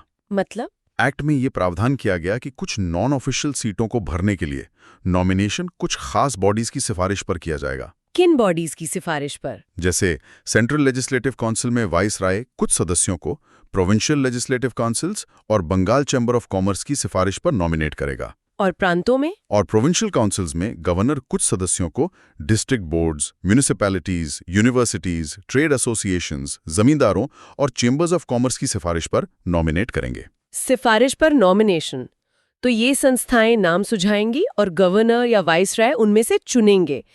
ये तो एक तरह का इनडायरेक्ट इलेक्शन ही हो गया ना? बिल्कुल, आप एकदम सही समझी। स्रोत भी यही कहता है कि एक्ट ने एक लिमिटेड और इनडायरेक्ट तरीके से इलेक्शन के प्रिंसिपल को इंट्रोड्यूस किया। लेकिन आपने कहा नाम लिए बिना। हाँ, मजे की बात यह है कि पूरे एक्ट में कहीं भी इलेक्शन शब्द का इस्तेमाल ही नहीं किया गया था। इसे कहा गया nomination made on the recommendation of certain bodies. अरे, ऐसा क्यों? डरते थे क्या इलेक्शन शब्द से? शायद उन्हें लगा कि एक बार चुनाव का दरवाजा खोला तो फिर मांगे बढ़ती जाएंगी, तो पर्दे के पीछे से चुनाव की शुरुआत कर दी, पर नाम लेने से बचते रहे। बड़ी चालाकी। खैर, इस आधे अधूरे सुधार के बाद आया इंडियन काउंसिल्स एक्ट ऑफ 1909। इसे तो मौले मिंटो रिफॉर्म्स भी कहते हैं। ये तो बहुत फेमस है और शायद काफी विवादास्पद भी। हाँ, ये एक्ट बहुत बड़ा लैंडमार्क भी है और बहुत बड़े विवाद की जड़ भी। लॉर्ड मॉर्ले उस वक्त लंदन में सेक्रेटरी ऑफ स्टेट थे और लॉर्ड मिंटो वाइसरॉय भारत में, इसीलिए मॉर्ले मिंटो रिफॉर्म्स। इस वक्त तक तो माहौल और गर्म हो गया होगा, कांग्रेस भी ज्यादा एक्टिव हो गई होगी। बिल्कुल, इंडियन नेशनलिज्म तेजी से बढ़ रहा था। कांग्रेस में भी नरम दल और गरम दल के बीच झगड़े बढ़ रहे थे। 1905 में बंगाल का विभाजन हो चुका था, जिससे जबरदस्त विरोध प्रदर्शन हुए थे। अंग्रेजों पर प्रेशर था कि कुछ और सुधार करें, खासकर नरम दल वालों को खुश करने के लिए। और शायद फूट डालो और राज करो की नीति भी चल रही थी। हाँ, वो भी एक एंगल था। तो इस एक्ट में कई बड़े बदलाव किए गए। सबसे पहले तो काउंसिल्स का साइज बहुत ज्यादा बढ़ाया गया। कितना? सेंट्रल लेजिस्लेटिव काउंसिल में सदस्यों की संख्या 16 से सीधे 60 कर दी गई। 16 से 60? ये तो बहुत बड़ा जंप है। हाँ, और प्रोविंशियल काउंसिल्स में भी संख्या काफी बढ़ाई गई, हर प्रांत में अलग अलग, कहीं-कहीं 50 तक। लेकिन क्या अब भी ऑफिशियल मेजॉरिटी कायम रखी गई, अंग्रेजों का कंट्रोल? यहीं पर एक बहुत बड़ा ट्विस्ट आया। सेंट्रल काउंसिल में तो ऑफिशियल मेजॉरिटी बनी रही, मतलब केंद्र में अंग्रेजों का कंट्रोल पक्का। लेकिन पहली बार प्रोविंशियल काउंसिल्स में नॉन ऑफिशियल मेजॉरिटी की इजाजत दी गई। क्या मतलब? प्रांतों में भारतीय सदस्य ज्यादा हो सकते थे? हाँ, प्रांतों में चुने हुए, भले ही अभी भी इनडायरेक्टली, और नॉमिनेटेड नॉन ऑफिशियल सदस्य मिलकर थ्योरी में सरकारी सदस्यों से ज्यादा हो सकते थे। ये प्रोविंशियल ऑटोनॉमी की तरफ एक बड़ा सांकेतिक कदम था। कमाल है। मतलब प्रांतों में भारतीय सदस्य चाहें तो सरकारी प्रस्ताव गिरा सकते थे, कम से कम कागज पर। कागज पर, हाँ। हालांकि गवर्नर के पास अभी भी वीटो पावर जैसी स्पेशल पावर्स थी, पर हाँ, ये भारतीय नेताओं के हाथ में एक पॉलिटिकल टूल जरूर आ गया था। और काउंसिल्स के काम, उसमें भी कुछ बढ़ोतरी हुई। हाँ, उनके विचार विमर्श के फंक्शंस यानी डिलिबरेटिव फंक्शंस को और बढ़ाया गया। जैसे अब सदस्य बजट के अलग अलग आइटम्स पर रेजोल्यूशन ला सकते थे, उन पर वोटिंग भी हो सकती थी। वोटिंग भी? हाँ, वोटिंग भी। हालांकि सरकार उन रेजोल्यूशंस को मानने के लिए बाध्य नहीं थी। अच्छा। और सवालों वाला अधिकार वो भी बढ़ा। अब सदस्य सप्लीमेंट्री क्वेश्चंस पूछ सकते थे। ओह, मतलब अब फॉलो अप सवाल पूछ सकते थे, जैसे प्रेस कॉन्फ्रेंस में होता है। बिल्कुल। अगर सरकार के जवाब से संतुष्ट नहीं है तो उसी पर और सवाल पूछिए। इससे सरकार को घेरना, जवाबदेह बनाना थोड़ा आसान हुआ। बहस ज्यादा मीनिंगफुल हो सकती थी। ये तो वाकई अधिकारों में बढ़ोतरी थी। और शायद एक और बहुत बड़ी हिस्टोरिक बात हुई थी इस एक्ट में, वाइसरॉय के एग्जीक्यूटिव काउंसिल में किसी भारतीय का शामिल होना। हाँ, ये इस एक्ट का एक और मील का पत्थर था। पहली बार भारतीयों को वाइसरॉय और गवर्नर्स की एग्जीक्यूटिव काउंसिल्स में अपॉइंट करने का प्रोविजन किया गया। एग्जीक्यूटिव काउंसिल मतलब जो असली सरकार चलाती थी, फैसले लेती थी, लेजिस्लेटिव काउंसिल नहीं। एग्जैक्टली। ये वो कोर टीम थी जो रूल करती थी, और सत्येंद्र प्रसाद सिन्हा वाइसरॉय की एग्जीक्यूटिव काउंसिल में शामिल होने वाले पहले भारतीय बने। उन्हें लॉ मेंबर बनाया गया। ये तो बहुत बड़ी बात थी, किसी इंडियन का टॉप डिसीजन मेकिंग बॉडी में आना। जैसे किसी स्टूडेंट लीडर को सीधे यूनिवर्सिटी की मैनेजमेंट कमेटी में सीट मिल जाए। बिल्कुल। ये सिंबॉलिकली और प्रैक्टिकली दोनों तरह से बहुत महत्वपूर्ण था। पर इस एक्ट का सबसे विवादास्पद हिस्सा तो कुछ और था, है ना? सेपरेट इलेक्टोरेट्स, पृथक निर्वाचन मंडल। हाँ, और यहीं पर ये एक्ट इतिहास में बदनाम हो गया। इसने मुस्लिम्स के लिए कम्युनल रिप्रेजेंटेशन यानी सांप्रदायिक प्रतिनिधित्व की प्रणाली शुरू की। इसके लिए सेपरेट इलेक्टोरेट के कॉन्सेप्ट को अपनाया गया। सेपरेट इलेक्टोरेट, ये क्या बला थी? आसान शब्दों में इसका मतलब था कि कुछ सीटें सिर्फ मुस्लिम्स के लिए रिजर्व कर दी गईं। उन सीटों पर कैंडिडेट सिर्फ मुस्लिम हो सकता था, और सबसे जरूरी बात, उसे वोट देने वाला वोटर भी सिर्फ मुस्लिम ही हो सकता था। क्या मतलब उस इलाके में रहने वाले हिंदू, सिख, ईसाई वोट नहीं डाल सकते थे? नहीं, मुस्लिम कैंडिडेट के लिए वोट सिर्फ मुस्लिम वोटर ही डालेगा। ओहो, ये तो वोटर्स को ही धर्म के आधार पर बांट दिया गया। एक ही मोहल्ले में रहने वाले लोग पर वोट अलग अलग डालेंगे। बिल्कुल यही। इसीलिए क्रिटिक्स कहते हैं कि इस एक्ट ने लीगलाइज्ड कम्युनलिज्म यानी सांप्रदायिकता को कानूनी जामा पहना दिया। अंग्रेजों ने ऐसा क्यों किया? उनका क्या तर्क था? उनका तर्क था कि मुस्लिम माइनॉरिटी में हैं, उनके हितों की रक्षा के लिए और उन्हें सही रिप्रेजेंटेशन दिलाने के लिए ये जरूरी है, वरना वो जनरल इलेक्शन में शायद जीत कर ना आए। लेकिन इसका नतीजा क्या हुआ? नतीजा ये हुआ कि भारतीय राजनीति में धर्म के आधार पर बंटवारा और गहरा हो गया। पॉलिटिकल पहचान को मजहबी पहचान से जोड़ दिया गया। कई इतिहासकार मानते हैं कि इसने भविष्य में भारत के बंटवारे के बीज बो दिए। इसीलिए लॉर्ड मिंटो को फादर ऑफ कम्युनल इलेक्टोरेट कहा जाता है। ये तो बहुत ही खतरनाक कदम था, जिसके दूरगामी परिणाम हुए। क्या ये सेपरेट इलेक्टोरेट सिर्फ मुस्लिम्स के लिए था? शुरुआत मुख्य रूप से मुस्लिम्स के लिए हुई, लेकिन इसी एक्ट ने presidency corporations, chambers of commerce, universities और जमींदारों के लिए भी सेपरेट रिप्रेजेंटेशन का प्रोविजन किया। मतलब धर्म के अलावा दूसरे ग्रुप्स के लिए भी? हाँ, मतलब सिर्फ धर्म ही नहीं, बल्कि क्लास और इंटरेस्ट ग्रुप्स के आधार पर भी वोटर्स को बांटा गया। बाप रे! तो ये था 1909 का मॉर्ले मिंटो रिफॉर्म्स।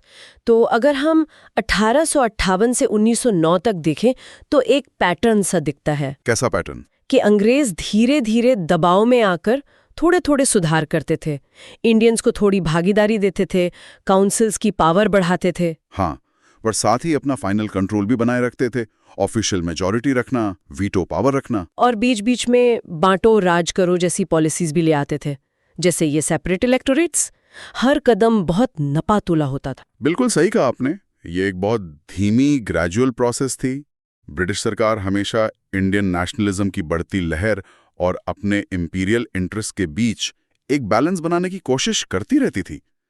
हर एक्ट पिछले एक्ट की कमियों या उससे पैदा हुए गुस्से का नतीजा होता था और साथ ही आने वाले टाइम के लिए नए झगड़ों की जमीन भी तैयार कर देता था। एक कॉम्प्लेक्स सफर था ये संवैधानिक विकास का। हाँ बिल्कुल, विरोधाभासों से भरा हुआ। चलिए आगे बढ़ते हैं। ठीक है, तो अब हम आगे बढ़ते हैं और बात करते हैं government of India act of 1919 की। इसकी कहानी अगर देखें तो शुरू होती है 20 अगस्त 1917 से, जब ब्रिटिश सरकार ने पहली बार मतलब ऑफिशियली ये कहा कि उनका मकसद, उनका ऑब्जेक्टिव है भारत में धीरे धीरे एक जिम्मेदार सरकार, रिस्पॉन्सिबल गवर्नमेंट बनाना। ये पहली बार था जब उन्होंने ये टर्म यूज किया, रिस्पॉन्सिबल गवर्नमेंट। तो ये अपने आप में एक बड़ी डिक्लेरेशन थी और इसी डिक्लेरेशन को एक शेप देने के लिए, एक कानून बनाने के लिए ये government of India act of 1919 लाया गया। लागू हुआ ये 1921 में। इसको मॉन्टेग्यू-चेम्सफोर्ड रिफॉर्म्स भी कहते हैं, है ना? हाँ बिल्कुल। मॉन्टेग्यू उस time secretary of state for India थे, मतलब लंदन में भारत के मंत्री, और लॉर्ड चेम्सफोर्ड यहाँ भारत के वाइसरॉय थे। हाँ, तो उन दोनों के नाम पर ये रिफॉर्म्स आए। तो इस एक्ट में था क्या? सबसे पहली और शायद सबसे बड़ी बात थी विषयों का बंटवारा, क्लासिफिकेशन ऑफ सब्जेक्ट्स। जितने भी एडमिनिस्ट्रेशन के काम थे उनको दो लिस्ट्स में बांट दिया, सेंट्रल और प्रोविंशियल। बिल्कुल, जैसे आज है यूनियन लिस्ट और स्टेट लिस्ट, वैसा ही कुछ ढांचा बनाने की कोशिश थी। हाँ, डिफेंस, फॉरेन अफेयर्स टाइप के मामले सेंटर को, और पुलिस, एग्रीकल्चर, एजुकेशन जैसे प्रांतों को। ये सब हुआ डेवोल्यूशन रूल्स के तहत। डेवोल्यूशन मतलब पावर को ऊपर से नीचे देना। हाँ, पर ये डेलीगेशन था, डिसेंट्रलाइजेशन नहीं है, ये समझना जरूरी है। अच्छा, क्या फर्क है दोनों में? देखिए, डेलीगेशन में आप अथॉरिटी देते हैं पर वो वापस भी ली जा सकती है। असली पावर स्ट्रक्चर अभी भी सेंट्रलाइज और यूनिटरी ही था, मतलब फाइनल कंट्रोल तो सेंटर का ही था। ये बस एडमिनिस्ट्रेटिव कन्वीनियंस, काम को आसान बनाने के लिए था, कोई फंडामेंटल पावर शिफ्ट नहीं था। समझ गया। तो मतलब प्रांतों पर सेंटर की पकड़ थोड़ी ढीली हुई, पर खत्म नहीं। प्रांतों के लेजिस्लेचर्स अब अपने सब्जेक्ट्स पर कानून बना सकती थी। हाँ, अपनी अपनी लिस्ट पर, लेकिन स्ट्रक्चर तो यूनिटरी ही रहा। अब इसमें एक और ट्विस्ट था, प्रोविंशियल सब्जेक्ट्स को फिर से दो हिस्सों में बांटा गया, ट्रांसफर्ड और रिजर्व्ड। ये बड़ा ही यूनिक सिस्टम था। हाँ, और इसी को कहा गया द्वैध शासन या डायरकी, डबल रोल। तो ये ट्रांसफर्ड सब्जेक्ट्स कौन से थे? इनमें थे public health, education, local self government, agriculture, मतलब वो चीजें जिनका सीधा असर आम लोगों पर पड़ता है, रोजमर्रा के मामले। इनको एडमिनिस्टर करते थे गवर्नर, लेकिन मिनिस्टर्स की सलाह पर, और ये मिनिस्टर्स लेजिस्लेटिव काउंसिल के चुने हुए सदस्य होते थे और काउंसिल के प्रति रिस्पॉन्सिबल भी थे। बिल्कुल, जैसे आज स्टेट मिनिस्टर्स विधानसभा के प्रति अकाउंटेबल होते हैं, थियोरी में काउंसिल उन्हें हटा भी सकती थी, नो कॉन्फिडेंस मोशन से। थ्योरी में? हाँ। और दूसरी तरफ थे reserved subjects, police, justice, prisons, land revenue और सबसे इंपॉर्टेंट फाइनेंस, पैसा। हाँ, सारे कंट्रोल और पावर वाले डिपार्टमेंट्स। और इन्हें कौन चलाता था? गवर्नर अपनी एग्जीक्यूटिव काउंसिल के साथ मिलकर। और ये काउंसिल लेजिस्लेटिव काउंसिल के प्रति बिल्कुल भी रिस्पॉन्सिबल नहीं थी। सही बात है, काउंसिल उन्हें हटा नहीं सकती थी, वो सीधे गवर्नर को रिपोर्ट करते थे। तो यही था दोहरा सिस्टम, डायरकी। कुछ मामलों में मिनिस्टर्स रिस्पॉन्सिबल, कुछ में गवर्नर और उसकी काउंसिल नॉन रिस्पॉन्सिबल। ये ग्रीक शब्द डाई आर्च से आया है, डबल रूल। और जैसा सोर्स कहता है, ये एक्सपेरिमेंट ज्यादातर अनसक्सेसफुल रहा, चला नहीं है सिस्टम ठीक से। हाँ, और इसके अनसक्सेसफुल होने के कारण भी काफी साफ हैं। सबसे बड़ी दिक्कत तो फाइनेंस की थी। हाँ, वो तो है। मिनिस्टर्स को एजुकेशन, हेल्थ जैसे डिपार्टमेंट्स दे दिए, पर उनके लिए बजट कहाँ से आएगा, वो तय करने वाला फाइनेंस डिपार्टमेंट तो रिजर्व था गवर्नर के कंट्रोल में। तो मिनिस्टर्स बेचारे क्या करते बिना पैसों के? बिल्कुल। फिर मिनिस्टर्स और एग्जीक्यूटिव काउंसिलर्स के बीच कोई तालमेल ही नहीं था। एक रिस्पॉन्सिबल था काउंसिल को, दूसरा नहीं। कलेक्टिव रिस्पॉन्सिबिलिटी जैसी कोई चीज ही नहीं थी, तो फ्रिक्शन तो होना ही था। मतलब जिम्मेदारी दे दी पर उसे निभाने के लिए अथॉरिटी और रिसोर्सेज नहीं दिए। Exactly. It created a complex power structure with inherent conflicts. ये चलना मुश्किल था। हाँ, ये डायरकी तो फेल हुई, लेकिन इस एक्ट ने दो बहुत पॉजिटिव चीजें भी इंट्रोड्यूस की।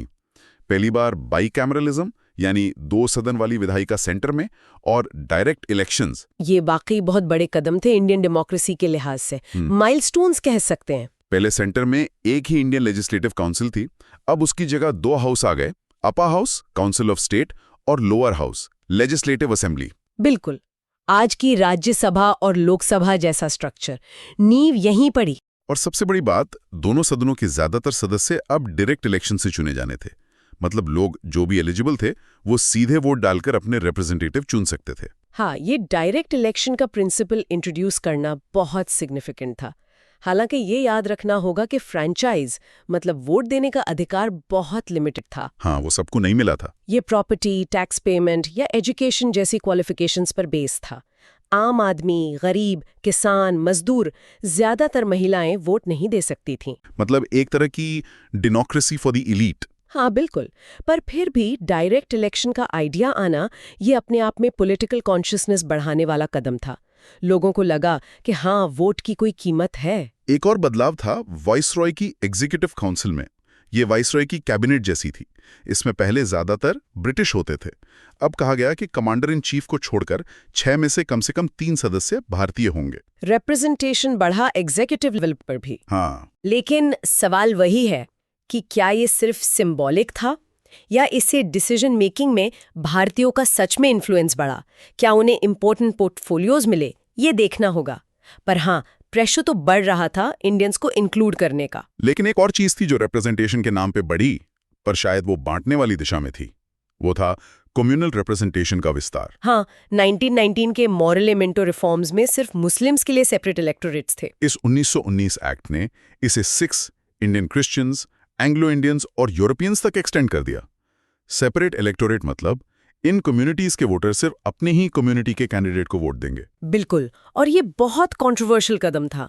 ब्रिटिशर्स का तर्क था कि ये माइनॉरिटीज के इंटरेस्ट्स प्रोटेक्ट करने के लिए है। लेकिन क्रिटिक्स का क्या कहना था? क्रिटिक्स मानते थे कि ये डिवाइड एंड रूल पॉलिसी का हिस्सा है। भारतीयों को धर्म और कम्युनिटी के आधार पर बांटो और नेशनलिस्ट मूवमेंट को कमजोर करो। इरादा जो भी रहा हो, नतीजा ये हुआ कि इंडियन पॉलिटिक्स और समाज में कम्युनल डिविजन्स और गहरे हो गए। इसने नेशनल आइडेंटिटी पर सेक्टेरियन आइडेंटिटी को हावी कर दिया। और जैसा हमने पहले कहा, फ्रेंचाइज बहुत लिमिटेड था। वोट का अधिकार प्रॉपर्टी, टैक्स या एजुकेशन पर बेस था। हाँ, आज जहाँ यूनिवर्सल अडल्ट फ्रेंचाइज है, उस वक्त वोटिंग एक प्रिविलेज था, कुछ ही लोगों के पास। बिल्कुल किसी एक्सक्लूसिव क्लब की मेंबरशिप जैसा, आम आदमी बाहर। एग्जैक्टली, ये दिखाता है कि British idea of responsible government कितना नैरो और एलिटिस्ट था उस वक्त। पावर स्ट्रक्चर बहुत रिस्ट्रिक्टिव था। अच्छा, एडमिनिस्ट्रेशन को स्ट्रीमलाइन करने के लिए लंदन में एक नया ऑफिस भी बना था, हाई कमिश्नर फॉर इंडिया। हाँ, सेक्रेटरी ऑफ स्टेट के कुछ काम जैसे भारत सरकार के लिए सामान खरीदना, इंडियन स्टूडेंट्स की देखरेख वगैरह इस नए ऑफिस को ट्रांसफर कर दिए गए, शायद वर्कलोड कम करने के लिए।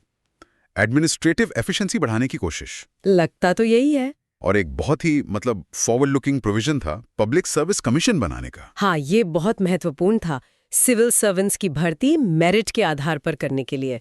इसी के आधार पर 1926 में सेंट्रल पब्लिक सर्विस कमीशन बना, जो आज का यूपीएससी है, उसका पूर्वज। बिल्कुल, आज लाखों लोग जो आईएएस, आईपीएस बनने का सपना देखते हैं, उस इंस्टीट्यूशनलाइज्ड प्रोसेस की नींव इसी एक्ट ने रखी थी।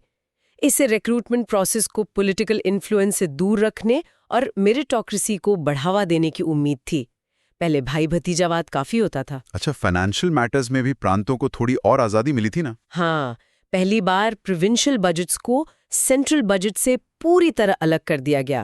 तो प्रोविंशियल लेजिस्लेचर्स अपना बजट खुद बना सकती थी? हाँ, कम से कम कागज पर तो यही था। बजट पर कंट्रोल का मतलब है अपनी प्रायोरिटीज तय करने की थोड़ी ज्यादा आजादी।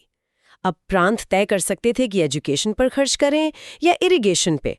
इससे अकाउंटेबिलिटी भी बढ़ी। इस एक्ट में एक और क्लॉज बड़ा दिलचस्प था कि 10 साल बाद एक स्टैट्यूटरी कमीशन बनाया जाएगा जो इसके कामकाज को रिव्यू करेगा। हाँ, मतलब एक तरह का इनबिल्ट परफॉर्मेंस रिव्यू।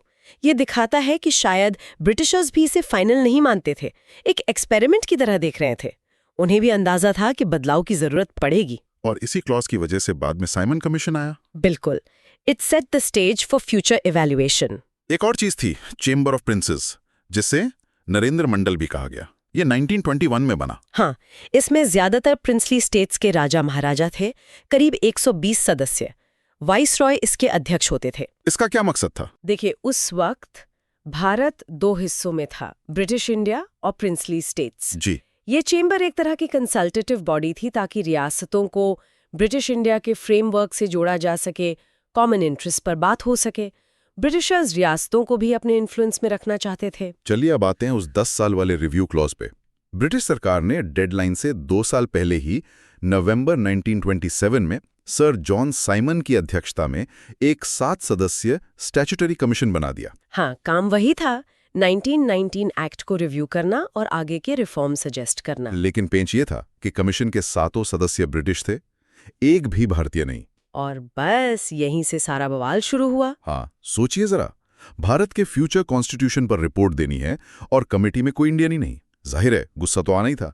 सारी मेजर पॉलिटिकल पार्टीज, कांग्रेस, मुस्लिम लीग, सब ने कमीशन का जोरदार बॉयकॉट किया। बिल्कुल, पूरे देश ने साइमन गो बैक के नारे लगे। ये नेशनल सेल्फ रिस्पेक्ट पर चोट मानी गई। कॉलोनियल एरोगेंस का प्रतीक बन गया ये कमीशन। इस बॉयकॉट ने दिखा दिया कि भारतीय अब अपने भविष्य के फैसलों में एक्टिव रोल चाहते हैं, सिर्फ दर्शक नहीं बने रहना चाहते। हाँ, ये एक major point of anti colonial mobilisation बन गया। खैर, बॉयकॉट के बावजूद कमीशन ने अपना काम किया और 1930 में अपनी रिपोर्ट दी। सिफारिशें क्या थी? मेन रिकमेंडेशंस थी, प्रांतों में डाया की खत्म करो, रिस्पॉन्सिबल गवर्नमेंट का विस्तार करो, ब्रिटिश इंडिया और प्रिंसली स्टेट्स का एक फेडरेशन बनाओ, और कम्युनल इलेक्टोरेट जारी रखो, ये भी कहा। हाँ, ये विवादास्पद सिफारिश भी थी। अच्छा, इन सिफारिशों पर विचार करने के लिए फिर ब्रिटिश सरकार ने लंदन में 3 राउंड टेबल कॉन्फ्रेंसेस बुलाईं 1930 से 32 के बीच। हाँ, इनमें ब्रिटिश गवर्नमेंट, ब्रिटिश इंडिया के अलग अलग ग्रुप्स के रिप्रेजेंटेटिव्स और प्रिंसली स्टेट्स के प्रतिनिधि शामिल हुए। कोशिश थी कि इंडिया के फ्यूचर कॉन्स्टिट्यूशन पर कोई आम सहमति बन जाए। इन चर्चाओं के आधार पर एक white paper on constitutional reforms तैयार हुआ, एक तरह का ड्राफ्ट प्रपोजल, जिसे फिर ब्रिटिश पार्लियामेंट की जॉइंट सिलेक्ट कमेटी को भेजा गया। ये कॉन्फ्रेंसेस कितनी सफल रहीं? देखिए, थियोरेटिकली तो ये अच्छा प्लेटफॉर्म था। पहली बार इंडियंस और ब्रिटिशर्स बराबरी पर बैठकर बात कर रहे थे। लेकिन इसमें दिक्कतें बहुत थीं। कांग्रेस ने पहली और तीसरी कॉन्फ्रेंस बॉयकॉट की, आपस में भी बहुत मतभेद थे, तो कोई फाइनल एग्रीमेंट नहीं बन पाया। लेकिन इन डिस्कशंस और व्हाइट पेपर के आधार पर ही जॉइंट सिलेक्ट कमेटी ने अपनी रिपोर्ट बनाई, जिसमें कुछ बदलाव करके अगला बड़ा कानून government of India act of 1935 बना। तो ये कॉन्फ्रेंसेस अपनी लिमिटेशंस के बावजूद अगले स्टेज के लिए बेस बनी। इसी बीच अगस्त 1932 में British prime minister Ramsay MacDonald ने एक और बड़ा कदम उठाया।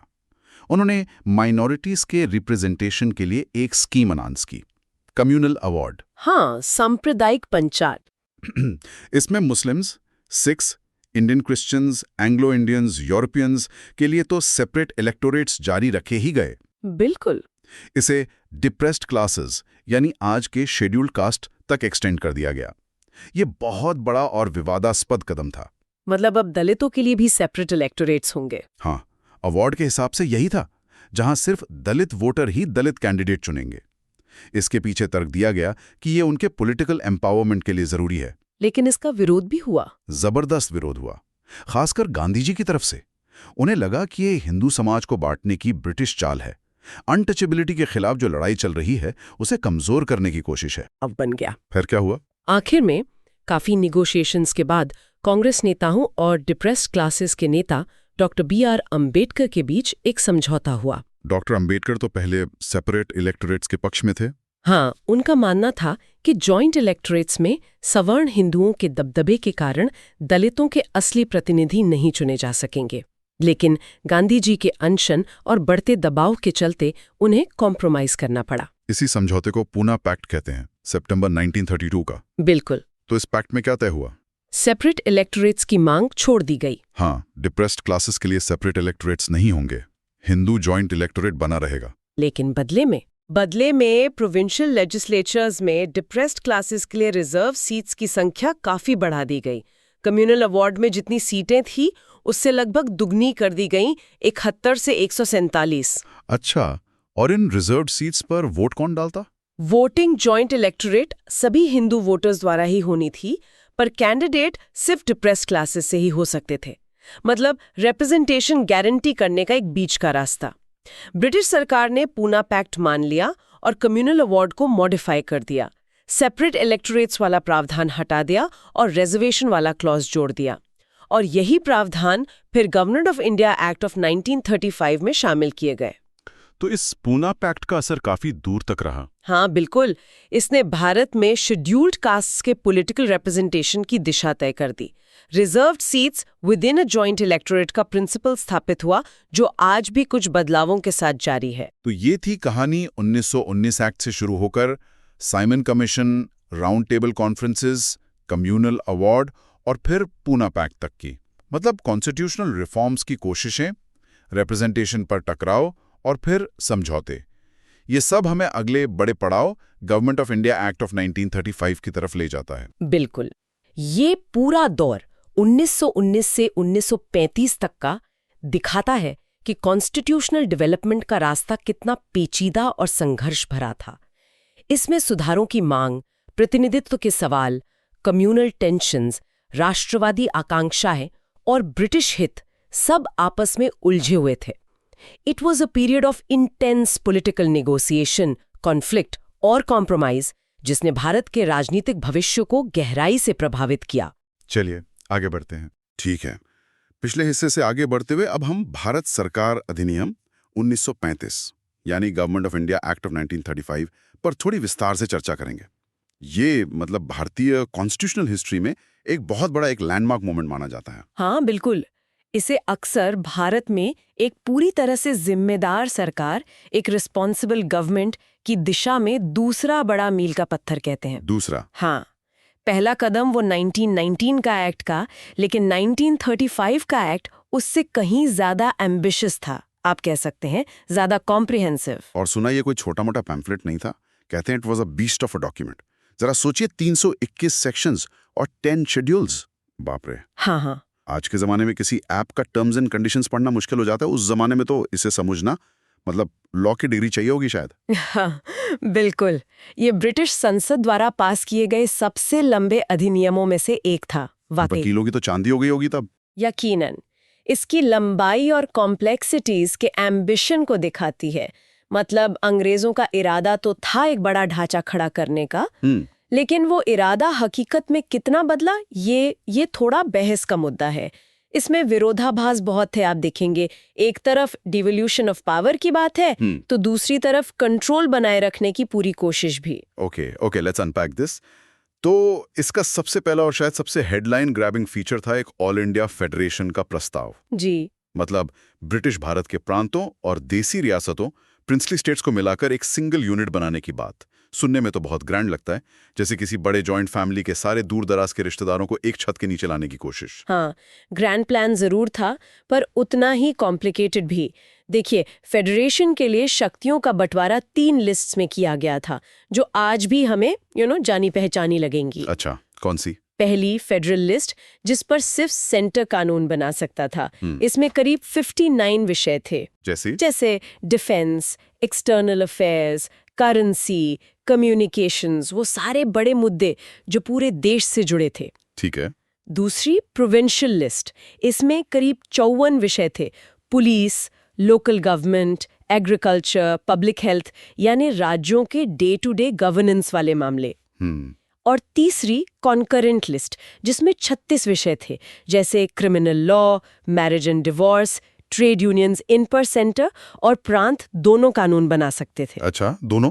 हाँ, लेकिन अगर कॉन्फ्लिक्ट होता तो सेंटर का कानून मान्य होता। अरे वाह, ये तो बिल्कुल आज के कॉन्स्टिट्यूशन की 7th शेड्यूल वाली यूनियन लिस्ट, स्टेट लिस्ट और कॉन्करेंट लिस्ट जैसी साउंड कर रही है। मतलब ब्लूप्रिंट तो यहीं तैयार हो गया था एक तरह से। काफी हद तक हाँ। पर एक पेच है, रेजिड्यूरी पावर्स किसके पास थी? मतलब वो सब्जेक्ट्स जो किसी लिस्ट में नहीं थे, वो किसके पास? हाँ, यहीं पर असली खेल था। ये रेजिड्यूरी पावर्स न सेंटर को दी गई न प्रांतों को। तो फिर ये दी गई वाइसरॉय यानी गवर्नर जनरल को। ओहो। ये दिखाता है कि ब्रिटिश कंट्रोल कितना सेंट्रल था। वो शक्तियां बांट तो रहे थे, लेकिन जो कुछ बच गया उस पर आखिरी फैसला वाइसरॉय का ही होता।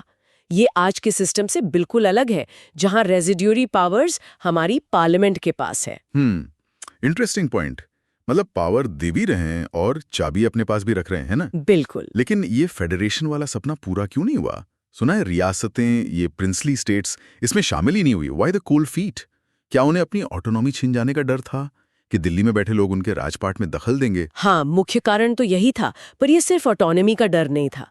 देखिए, रियासतों के राजा महाराजा अपनी संप्रभुता, अपनी सॉवरेनिटी को लेकर बहुत पॉजेसिव थे। अच्छा। उन्हें लगता था कि फेडरेशन में शामिल होने का मतलब होगा ब्रिटिश इंडिया के पॉलिटिशियंस के साथ पावर शेयर करना, जो उन्हें मंजूर नहीं था। बिल्कुल उन्हें फाइनेंशियल इम्प्लीकेशंस का भी डर था और अपनी जो यूनिक स्टेटस थी उसे खोने का भी। सोचिए ना, सालों से अपने इलाके के कर्ता धर्ता रहे राजाओं को अब किसी इलेक्टेड बॉडी को जवाब देना पड़ेगा। हाँ, बात तो है। ये उनके लिए स्टेटस को का बड़ा डिसरप्शन था। नतीजा ये हुआ कि जरूरी संख्या में रियासतें शामिल होने को तैयार ही नहीं हुई और ऑल इंडिया फेडरेशन का ग्रैंड आइडिया लॉन्च होने से पहले ही ठंडे बस्ते में चला गया। तो पहला ही बड़ा दांव खाली चला गया रे यार। जैसे वर्ल्ड कप के पहले ही मैच में कैप्टन 0 पर आउट हो जाए। अच्छा, दूसरा बड़ा पॉइंट था प्रांतों में डायरकी का खात्मा और प्रोविंशियल ऑटोनॉमी की शुरुआत। पहले ये बताइए, ये डायरकी क्या बला थी जो 1919 एक्ट लाया था और जिसे अब खत्म किया जा रहा था? सुनने में बड़ा कॉम्प्लिकेटेड लगता है। डायरकी का मतलब था दोहरा शासन, डुअल गवर्नमेंट। 1919 के एक्ट ने प्रांतीय विषयों को 2 हिस्सों में बांटा था, रिजर्व्ड सब्जेक्ट्स और ट्रांसफर्ड सब्जेक्ट्स। अच्छा, रिजर्व्ड और ट्रांसफर्ड। हाँ, रिजर्व सब्जेक्ट्स जैसे finance, law and order, irrigation, ये गवर्नर अपनी एग्जीक्यूटिव काउंसिल के साथ देखता था और वो काउंसिल लेजिस्लेचर के प्रति जवाबदेह नहीं थी। मतलब ये सीधे अंग्रेजों के कंट्रोल में थे। ट्रांसफर्ड सब्जेक्ट्स जैसे एजुकेशन, हेल्थ, लोकल गवर्नमेंट, ये गवर्नर भारतीय मंत्रियों की सलाह से देखता था और ये मंत्री विधायिका के प्रति जवाबदेह थे। ओह, मतलब एक ही सरकार में 2 सिस्टम चल रहे थे। जैसे गाड़ी के 2 ड्राइवर हों, एक लेफ्ट मुड़ना चाह रहा है, दूसरा राइट, और गाड़ी कहीं नहीं जा रही। बिल्कुल बिल्कुल, कंफ्यूजिंग और इनएफिशिएंट तो था ही। जाहिर है। तो 1935 एक्ट ने इसे खत्म करके प्रोविंशियल ऑटोनॉमी दी। इसका असल मतलब क्या था? क्या प्रांत अब अपने बॉस खुद बन गए थे? मतलब पूरी तरह से? काफी हद तक कह सकते हैं। कम से कम कागजों पर तो यही कहा गया। प्रांतों को उनके डिफाइंड स्फीयर्स में ऑटोनोमस यूनिट्स की तरह काम करने की पावर मिली। और सबसे बड़ी बात, प्रांतों में रिस्पॉन्सिबल गवर्नमेंट्स की स्थापना हुई। यानी गवर्नर को अब उन मंत्रियों की सलाह पर काम करना था जो प्रांतीय विधायिका, प्रोविंशियल लेजिस्लेचर के लिए अकाउंटेबल थे। अच्छा। ये सेल्फ गवर्नमेंट की तरफ एक बहुत बड़ा कदम था। पहली बार भारतीय मंत्रियों को प्रांतीय शासन चलाने का वास्तविक अनुभव मिलने वाला था। ये तो सुनने में बहुत पॉजिटिव लगता है। Finally democracy at the provincial level. लेकिन ये सिस्टम चला कब तक? सुना है ये एक्सपेरिमेंट भी ज्यादा लंबा नहीं चला। क्या हुआ? हाँ, ये 1937 में लागू हुआ। चुनाव हुए, कांग्रेस और मुस्लिम लीग समेत कई पार्टियों ने सरकारें बनाई। लोगों में काफी उत्साह था।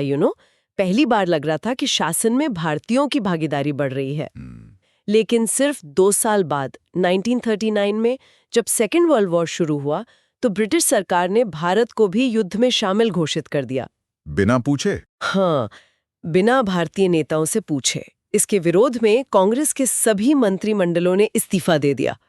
तो ये प्रोविंशियल ऑटोनॉमी का एक्सपेरिमेंट जो इतनी उम्मीदों के साथ शुरू हुआ था, अचानक रुक गया। ओह, मतलब कहानी में फिर ट्विस्ट आ गया। अच्छी शुरुआत हुई पर एक्सटर्नल फैक्टर्स ने ब्रेक लगा दिया। ये तो वैसा ही हुआ जैसे कॉलेज में टॉप करने के बाद अच्छी नौकरी लगी और फिर रिसेशन आ गया। हाँ, कुछ वैसा ही समझ लीजिए। अच्छा, तीसरा पॉइंट तो और भी ज्यादा दिलचस्प और थोड़ा अजीब है। प्रांतों से डायरकी हटाकर उसे सेंटर में लागू करने का प्रावधान था।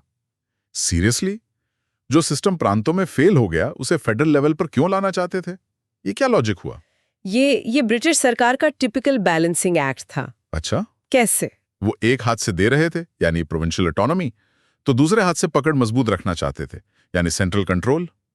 उनका तर्क था कि सेंटर में रक्षा, विदेश मामले जैसे महत्वपूर्ण विषय हैं जिन्हें सीधे ब्रिटिश नियंत्रण में रखना जरूरी है। तो फेडरल सब्जेक्ट्स को भी रिजर्व्ड सब्जेक्ट्स और ट्रांसफर्ड सब्जेक्ट्स में बांटने का प्रस्ताव था। रिजर्व्ड सब्जेक्ट्स में defence, external affairs, tribal areas, ecclesiastical affairs आते। ओके। ये सीधे गवर्नर जनरल के हाथ में रहते, वाइस रॉय अपनी मर्जी से चलाते। जबकि ट्रांसफर्ड सब्जेक्ट्स मंत्रियों को दिए जाते जो लेजिस्लेचर के प्रति जवाबदेह होते। मतलब सेंटर में भी वही 2 ड्राइवर वाला सिस्टम लाने की तैयारी थी। लेकिन क्योंकि फेडरेशन ही नहीं बन पाया तो ये सेंट्रल डायरकी वाला प्रावधान भी कभी लागू नहीं हुआ, राइट? एग्जैक्टली। जब फेडरेशन ही अस्तित्व में नहीं आया तो सेंटर में डायरकी लागू होने का सवाल ही पैदा नहीं होता था। तो ये भी एक्ट का एक और बड़ा फीचर था जो सिर्फ कागज पर ही रह गया। कमाल की बात है। हाँ, एक्ट के दो सबसे बड़े structural changes, all India federation और सेंट्रल डायरकी, कभी हकीकत बनी नहीं पाए। वाकई कमाल है, मतलब फाउंडेशन ही नहीं डली और पहली दूसरी मंजिल के प्लान फेल हो गए। अच्छा, अगला फीचर था बाइकैमरलिज्म, यानी द्विसदनीय विधायिका, 2 हाउसेस वाला सिस्टम। ये कहाँ और क्यों लागू किया गया? ये सिस्टम सेंटर में तो प्रस्तावित था ही, एक फेडरल असेंबली और एक काउंसिल ऑफ स्टेट्स। लेकिन प्रांतों में भी लागू किया गया, पर सब जगह नहीं। 11 ब्रिटिश प्रांतों में से 6 में, बंगाल, बॉम्बे, मद्रास, बिहार, असम और संयुक्त प्रांत, जो आज का यूपी है, 2 सदन बनाए गए। अच्छा, 6 में? हाँ, एक लेजिस्लेटिव काउंसिल, जिसे अपर हाउस कह सकते हैं, और एक लेजिस्लेटिव असेंबली, लोअर हाउस। बाकी 5 प्रांतों में एक ही सदन रहा, यूनिकैमरल लेजिस्लेचर। ये अपर हाउस और लोअर हाउस का कॉन्सेप्ट तो आज भी हमारी पार्लियामेंट में और कई राज्यों में है। इसका मेन आइडिया क्या होता है? क्या अपर हाउस एक तरह से बड़ों की सभा होती है जो लोअर हाउस के फैसलों पर एक चेक रखती है, या जल्दबाजी में पास हुए लॉज को रोकती है, ऐसा कुछ? थियोरेटिकली हाँ, विचार तो यही होता था। अपर हाउस लेजिस्लेटिव काउंसिल में सदस्य अक्सर इनडायरेक्टली चुने जाते थे या मनोनीत होते थे। इसमें जमींदार, बड़े व्यापारी या खास समुदायों के प्रतिनिधि होते थे। अच्छा। उम्मीद थी कि ये ज्यादा कंजर्वेटिव होंगे और सोच समझकर फैसले लेंगे, और लोअर हाउस लेजिस्लेटिव असेंबली, जो सीधे जनता द्वारा चुना जाता था, उसके पॉपुलिज्म को बैलेंस करेंगे। हालांकि ये भी कहना होगा कि 1935 एक्ट के तहत इन काउंसिल्स की शक्तियां भी काफी सीमित थीं और गवर्नर के पास काफी वीटो पावर्स थीं, तो ये चेक एंड बैलेंस वाला सिस्टम भी पूरी तरह इफेक्टिव नहीं था। समझ गया। अब आते हैं रिप्रेजेंटेशन पर, जो हमेशा से भारत में एक सेंसिटिव मुद्दा रहा है। एक्ट में दलित वर्गों, जिन्हें तब डिप्रेस क्लासेस कहा जाता था, बाद में शेड्यूल कास्ट्स, के लिए सामान्य सीटों, जनरल इलेक्टोरेट में से ही कुछ सीटें आरक्षित करने की बात थी, और महिलाओं और मजदूरों, वर्कर्स, के लिए भी अलग से रिप्रेजेंटेशन का इंतजाम था। इसके पीछे क्या सोच थी? देखिए, दलित वर्गों के लिए सीटों का आरक्षण सीधा पूना पैक्ट का नतीजा था। हाँ, 1932 वाला। जी, जो गांधी जी और डॉक्टर अंबेडकर के बीच हुआ था। अंग्रेजों ने पहले कम्युनल अवार्ड के जरिए दलितों के लिए सेपरेट इलेक्टोरेट्स का प्रस्ताव दिया था, जिसका गांधी जी ने विरोध किया। पूना पैक्ट एक कॉम्प्रोमाइज था। सेपरेट इलेक्टोरेट्स की बजाय हिंदुओं के अंदर ही जनरल सीट्स में से कुछ सीटें दलित उम्मीदवारों के लिए आरक्षित कर दी गईं। अच्छा। और महिलाओं और मजदूरों के लिए अलग प्रतिनिधित्व देना, वो समाज में उनकी बढ़ती भूमिका और पॉलिटिकल कॉन्शियसनेस को दिखाता है। ये पॉलिटिकल इंक्लूजन की दिशा में कदम थे, भले ही बहुत सीमित थे। और ये याद रखना होगा कि वोटों का अधिकार सबको नहीं था। हाँ, ये इंक्लूजन वाला पॉइंट महत्वपूर्ण है। अच्छा, एक और एडमिनिस्ट्रेटिव चेंज था काउंसिल ऑफ इंडिया को एबॉलिश करना। ये काउंसिल ऑफ इंडिया क्या थी और इसे हटाने से क्या फर्क पड़ा? काउंसिल ऑफ इंडिया 1858 के एक्ट के तहत बनाई गई थी, जब ईस्ट इंडिया कंपनी से सत्ता सीधे ब्रिटिश क्राउन के पास गई थी। अच्छा, 1858। हाँ, ये लंदन में बैठते थे और भारत के सेक्रेटरी ऑफ स्टेट को सलाह देने का काम करती थी। इसमें ज्यादातर रिटायर्ड ब्रिटिश अधिकारी होते थे, जिनका भारत में काम करने का अनुभव होता था। 1935 के एक्ट ने इसे खत्म कर दिया। इसकी जगह सेक्रेटरी ऑफ स्टेट को कुछ एडवाइजर्स की एक टीम दे दी गई, बस। तो क्या इससे सेक्रेटरी ऑफ स्टेट की पावर्स कम हुई या बस स्ट्रक्चर बदला? क्या ये डिसेंट्रलाइजेशन की तरफ एक कदम था या नहीं? इसे कुछ हद तक डिसेंट्रलाइजेशन कह सकते हैं शायद, क्योंकि 15 सदस्यों वाली एक बड़ी काउंसिल की बाध्यता खत्म हो गई। सेक्रेटरी ऑफ स्टेट अब सीधे एडवाइजर्स से सलाह ले सकता था। तो काम आसान हुआ होगा। हाँ, इससे शायद उसकी डे टू डे फंक्शनिंग थोड़ी स्ट्रीमलाइंड हुई होगी, लेकिन सेक्रेटरी ऑफ स्टेट का पद अभी भी भारत के मामलों में अल्टीमेट अथॉरिटी रखता था। तो पावर शिफ्ट बहुत ज्यादा नहीं हुआ, बस मैकेनिज्म बदल गया बेसिकली। ठीक है, अब आते हैं सबसे बेसिक डेमोक्रेटिक राइट पर, वोटिंग अधिकार, फ्रेंचाइज। एक्ट ने इसका विस्तार किया, लेकिन कितना? क्या अब आम आदमी वोट डाल सकता था? विस्तार तो हुआ, लेकिन ये यूनिवर्सल सफरेज बिल्कुल नहीं था, बिल्कुल भी नहीं। अच्छा। वोट देने का अधिकार अभी भी प्रॉपर्टी ओनरशिप, टैक्स पेमेंट या एजुकेशनल क्वालिफिकेशंस पर आधारित था।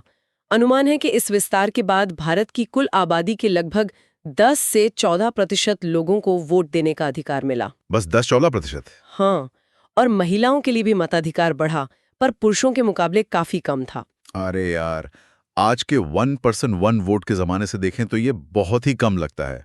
मतलब 10 में से मुश्किल से 1 या 1.5 इंसान ही वोट डाल सकता था। हाँ, ये कम तो लगता है। लेकिन शायद उस समय के हिसाब से ये प्रोग्रेस था, एग्जैक्टली compared to before। बिल्कुल। पहले के मुकाबले ये एक सिग्निफिकेंट जंप था। इसने भारतीय आबादी के एक बड़े हिस्से को, भले वो प्रिविलेज सेक्शन था, पहली बार सीधे तौर पर पॉलिटिकल प्रोसेस में शामिल होने का मौका दिया। इसने पॉलिटिकल अवेयरनेस बढ़ाई और आने वाले समय में यूनिवर्सल सफरेज की मांग को और मजबूत किया, ये कह सकते हैं। ओके, ये तो हो गए पॉलिटिकल और एडमिनिस्ट्रेटिव ढांचे की बातें। अब कुछ इंस्टीट्यूशनल डेवलपमेंट्स की बात करते हैं जिनका असर आज तक है। Okay. Reserve bank of India RBI की स्थापना का प्रावधान इसी एक्ट में था।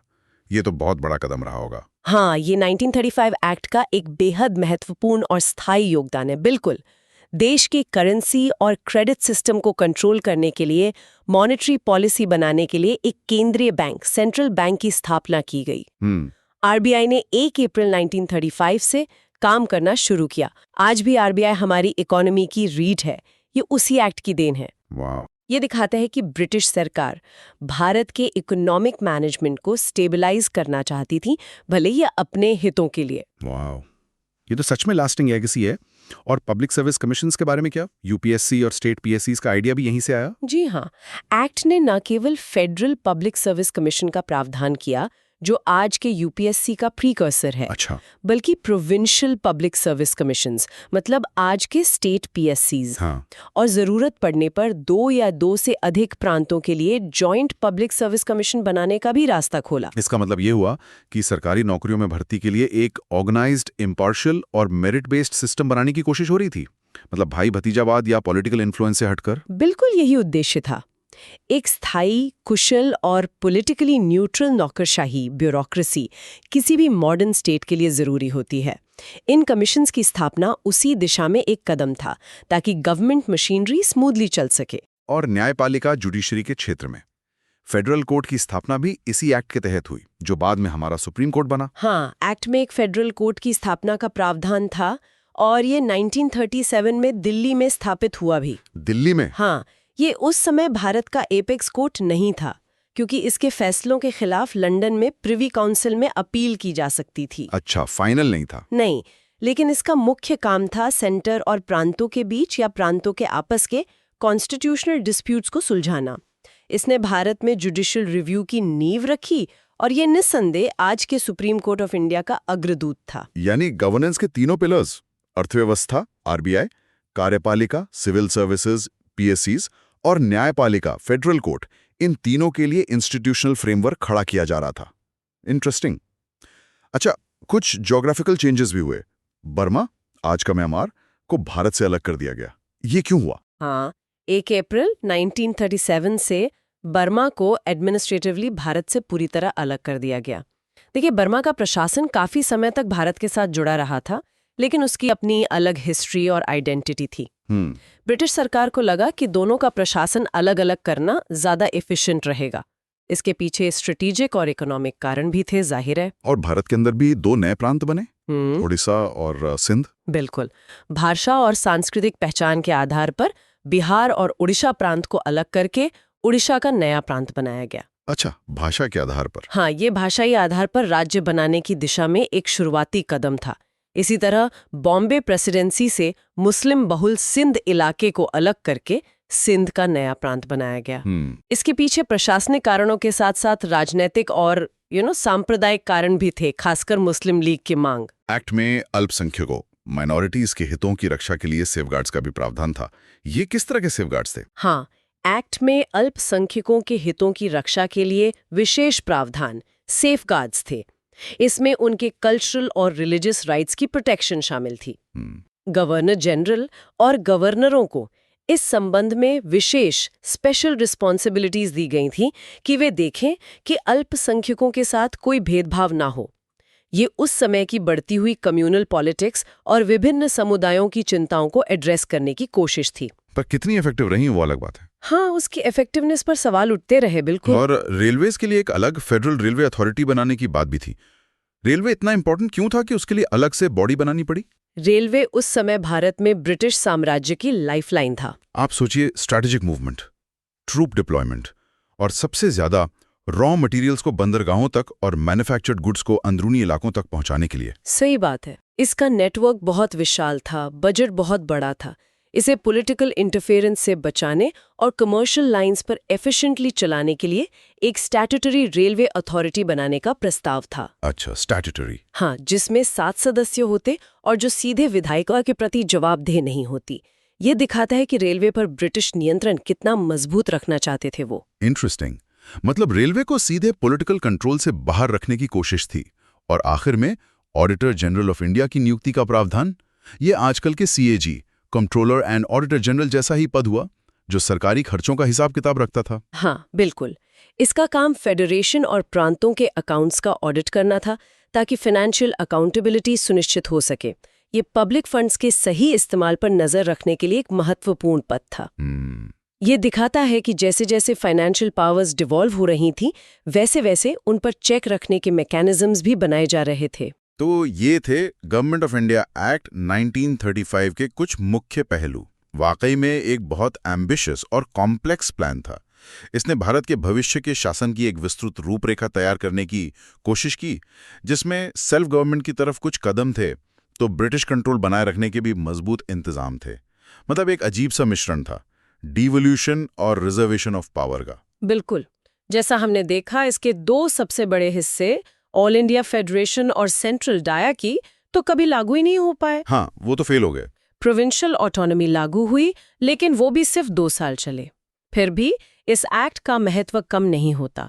प्रोविंशियल ऑटोनॉमी का अनुभव भले ही छोटा था, उसने भारतीय नेताओं को शासन चलाने का प्रैक्टिकल एक्सपीरियंस दिया। ये बात तो है। RBI, federal court, public service commissions जैसी संस्थाओं की स्थापना ने आधुनिक भारत की नींव रखी। और सबसे बड़ी बात, हमारे अपने संविधान निर्माताओं ने इस एक्ट के स्ट्रक्चर और प्रोविजंस को बहुत बारीकी से स्टडी किया। अच्छा। हाँ, बहुत सी चीजें जैसे पार्लियामेंट्री सिस्टम, लेजिस्लेटिव प्रोसीजर्स और ये 3 लिस्ट वाला स्ट्रक्चर हमने इसी एक्ट से अडेप्ट किए, बेशक अपनी जरूरतों के हिसाब से बदलकर। सही कहा। ये एक्ट एक तरह से हमारे संविधान का कच्चा चिट्ठा या ब्लूप्रिंट साबित हुआ। इसने ये भी दिखाया कि भारत जैसे विशाल और डाइवर्स देश के लिए एक वर्केबल गवर्नेंस मॉडल बनाना कितना चैलेंजिंग काम था। बिल्कुल। इसमें ब्रिटिश इरादों का विरोधाभास भी साफ झलकता है। सत्ता सौंपने की प्रक्रिया शुरू करना, लेकिन अल्टीमेट कंट्रोल अपने हाथ में रखना। खैर, इस एक्ट ने भारतीय राजनीति और शासन प्रणाली पर एक गहरा असर छोड़ा, जिसके निशान आज भी मौजूद हैं। चलिए अब आगे बढ़ते हैं। अच्छा, तो पिछली चर्चा के बाद अब हम भारतीय स्वतंत्रता अधिनियम 1947 मतलब इंडियन इंडिपेंडेंस एक्ट ऑफ 1947 पर बात करेंगे। यस। ये वो फाइनल एक्ट था जिसने सब कुछ बदला, है ना? हाँ, बिल्कुल। ये वो कानूनी मोहर थी जिसने आज़ादी को पक्का किया। पर ये एक्ट मतलब ऐसे ही नहीं आ गया। इसके पीछे एक पूरा कॉन्टेक्स्ट है, एक पूरी कहानी चली आ रही थी। हाँ, कहाँ से शुरू हुई थी ये कहानी? देखिए, सब शुरू हुआ 20 फरवरी 1947 को, जब ब्रिटिश प्रधानमंत्री क्लेमेंट एटली उन्होंने हाउस ऑफ कॉमन्स में एक बड़ा ऐलान किया। अच्छा, क्या ऐलान था? उन्होंने कहा कि अंग्रेज सरकार 30 जून 1948 तक भारत में अपना शासन खत्म कर देगी और जो सत्ता है वो जिम्मेदार भारतीय हाथों में सौंप दी जाएगी। मतलब एक तरह से अंग्रेजों ने कह दिया कि भाई हम जा रहे हैं, तैयारी कर लो। काउंटडाउन शुरू हो गया था। अरे हाँ, मतलब डेट फिक्स हो गई थी एक तरह से। और फिर यहाँ इंडिया में क्या हुआ? माहौल तो एकदम बदल गया होगा। बिल्कुल, जैसे ये घोषणा हुई, यहाँ पॉलिटिकल सीन गर्मा गया। खासकर मुस्लिम लीग, जो काफी समय से अलग मुल्क की मांग कर रही थी, उन्होंने विभाजन यानी पार्टीशन के लिए अपना आंदोलन और तेज कर दिया। उनका क्या कहना था? उनका कहना था कि भाई सत्ता ट्रांसफर करने से पहले बंटवारा करो। माहौल थोड़ा मतलब तनाव वाला हो गया था। फिर क्या हुआ? फिर आया 3 जून 1947 का दिन। ये तारीख बहुत इंपॉर्टेंट है। इस दिन ब्रिटिश सरकार ने फिर एक बात साफ की। उन्होंने कहा कि 1946 में जो संविधान सभा बनी थी, कॉन्स्टिट्यूएंट असेंबली, हाँ, जो संविधान बनाने वाली थी। बिल्कुल। तो सरकार ने कहा कि इस असेंबली का बनाया हुआ कोई भी संविधान देश के उन हिस्सों पर लागू नहीं होगा जो उसे मानने को तैयार नहीं है। मतलब मर्जी नहीं तो जबरदस्ती नहीं। ये एक और इशारा था कि पार्टीशन तो होकर रहेगा। अच्छा, और इसी दिन कुछ और भी हुआ था ना, माउंटबेटन प्लान? हाँ, उसी दिन 3 जून को ही भारत के वाइसरॉय लॉर्ड माउंटबेटन, जो खास इसीलिए भेजे गए थे कि यह पावर ट्रांसफर जल्दी हो, उन्होंने अपना विभाजन का प्लान पेश किया। इसी को माउंटबैटन प्लान के नाम से जाना जाता है। ये था वो प्लान जिसने नक्शा बदल दिया। हाँ, इसमें साफ साफ भारत के बंटवारे और भारत व पाकिस्तान नाम के दो नए देश बनाने की बात थी। और सबसे बड़ी बात, इस प्लान को कांग्रेस और मुस्लिम लीग दोनों ने मान लिया। सालों से जो एक डेडलॉक था वो टूट गया। हाँ, ये बड़ी बात थी। दोनों मुख्य पार्टियां राजी हो गईं। अब जब प्लान मान लिया गया तो जरूरत थी इसको फटाफट इमीडिएट इफेक्ट देने की, कानूनी रूप देने की। इसीलिए ये इंडियन इंडिपेंडेंस एक्ट आया। बिल्कुल, टाइम बहुत कम था। एटली ने तो जून 1948 कहा था, पर अब फैसला हुआ कि 15 अगस्त 1947 को ही आजादी दी जाएगी। तो ब्रिटिश संसद ने बहुत तेजी दिखाई। ये एक्ट, इंडियन इंडिपेंडेंस एक्ट 1947, 4 जुलाई 1947 को इंट्रोड्यूस हुआ और सिर्फ 14 दिन में 18 जुलाई 1947 को इसे रॉयल एसेंट मतलब शाही मंजूरी मिल गई। अरे वाह, सिर्फ 2 हफ्ते में कमाल की तेजी। तो चलिए अब इस एक्ट के अंदर चलते हैं। इसमें क्या क्या खास बातें थीं, क्या मुख्य फीचर्स थे इसके, एक एक करके देखें। हाँ, देखते। सबसे पहला और सबसे बड़ा पॉइंट तो यही था कि इस एक्ट ने भारत में ब्रिटिश शासन का अंत कर दिया, ऑफिशियली खत्म, टाटा बाय बाय। हाँ, बिल्कुल। और 15 अगस्त 1947 से भारत को एक स्वतंत्र और संप्रभु इंडिपेंडेंट एंड सॉवरेन राज्य घोषित कर दिया। सॉवरेन मतलब अब भारत अपने फैसले खुद लेगा, किसी बाहरी ताकत का कोई दखल नहीं, अपना राज। फाइनली। ठीक है, ये पहला पॉइंट। दूसरा, जाहिर है पार्टीशन। हाँ, दूसरा बड़ा फीचर था भारत का विभाजन, पार्टीशन, और भारत व पाकिस्तान नाम के दो नए स्वतंत्र डोमिनियन, इंडिपेंडेंट डोमिनियंस का बनना। एक्ट ने यह भी कहा कि इन दोनों डोमिनियंस को यह अधिकार होगा कि वो चाहें तो ब्रिटिश राष्ट्रमंडल यानी ब्रिटिश कॉमनवेल्थ से अलग हो सकते हैं। ये डोमिनियन शब्द को थोड़ा और समझाएंगे, मतलब क्या हम पूरी तरह आजाद थे या कुछ कनेक्शन था अभी भी? अच्छा सवाल है। देखिए, डोमिनियन स्टेटस का मतलब था कि देश अपने आंतरिक और बाहरी मामलों में पूरी तरह स्वतंत्र है, अपनी सरकार, अपना कानून, सब कुछ। लेकिन सिर्फ नाम के लिए, nominal head of state British राजा या रानी ही थे। उनकी नुमाइंदगी यहाँ गवर्नर जनरल करते थे। ओह, तो मतलब पूरी तरह रिपब्लिक नहीं बने थे हम 15 अगस्त को? नहीं, टेक्निकली नहीं। भारत डोमिनियन रहा 26 जनवरी 1950 तक। जब हमने अपना संविधान लागू किया तब हम एक संपूर्ण गणराज्य यानी रिपब्लिक बने और हमने अपना हेड ऑफ स्टेट चुना, राष्ट्रपति। पाकिस्तान कुछ और साल डोमिनियन रहा। तो ये डोमिनियन एक तरह का ट्रांजिशन फेज था। समझ गई। अच्छा, तीसरा पॉइंट। तीसरा, वाइसरॉय का पद खत्म कर दिया गया।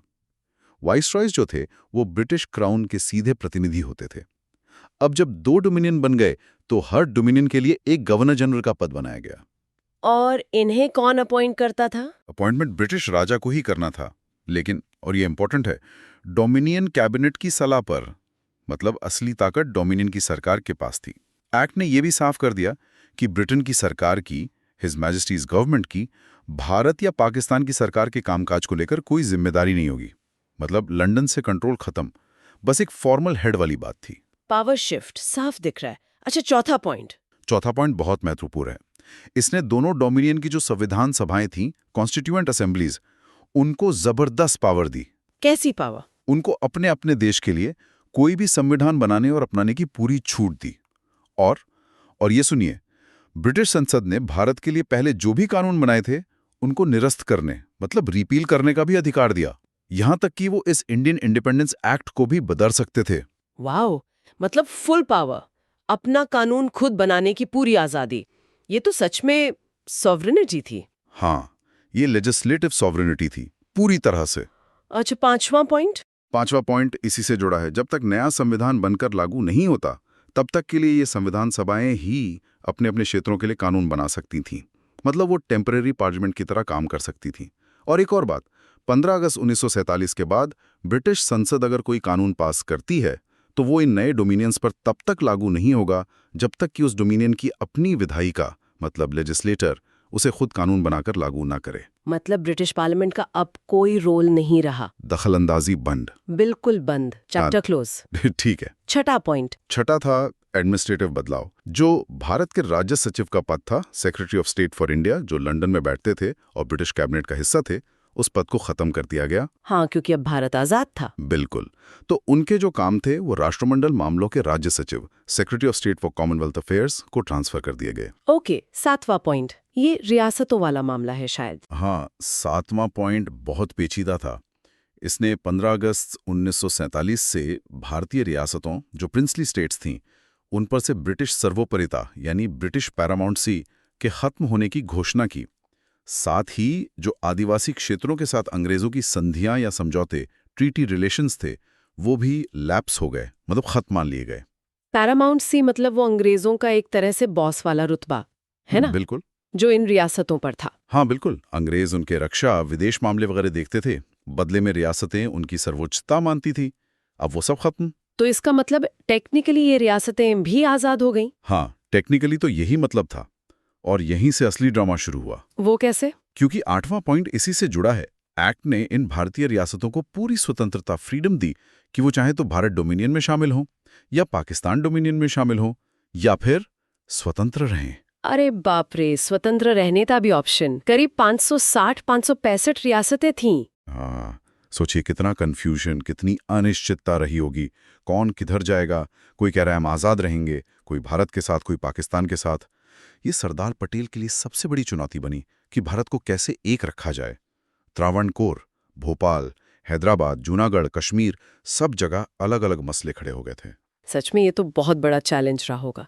खैर, 9वां पॉइंट क्या था? 9वां पॉइंट वापस शासन चलाने पर आता है। जब तक नया संविधान नहीं बन जाता, तब तक देश कैसे चलेगा?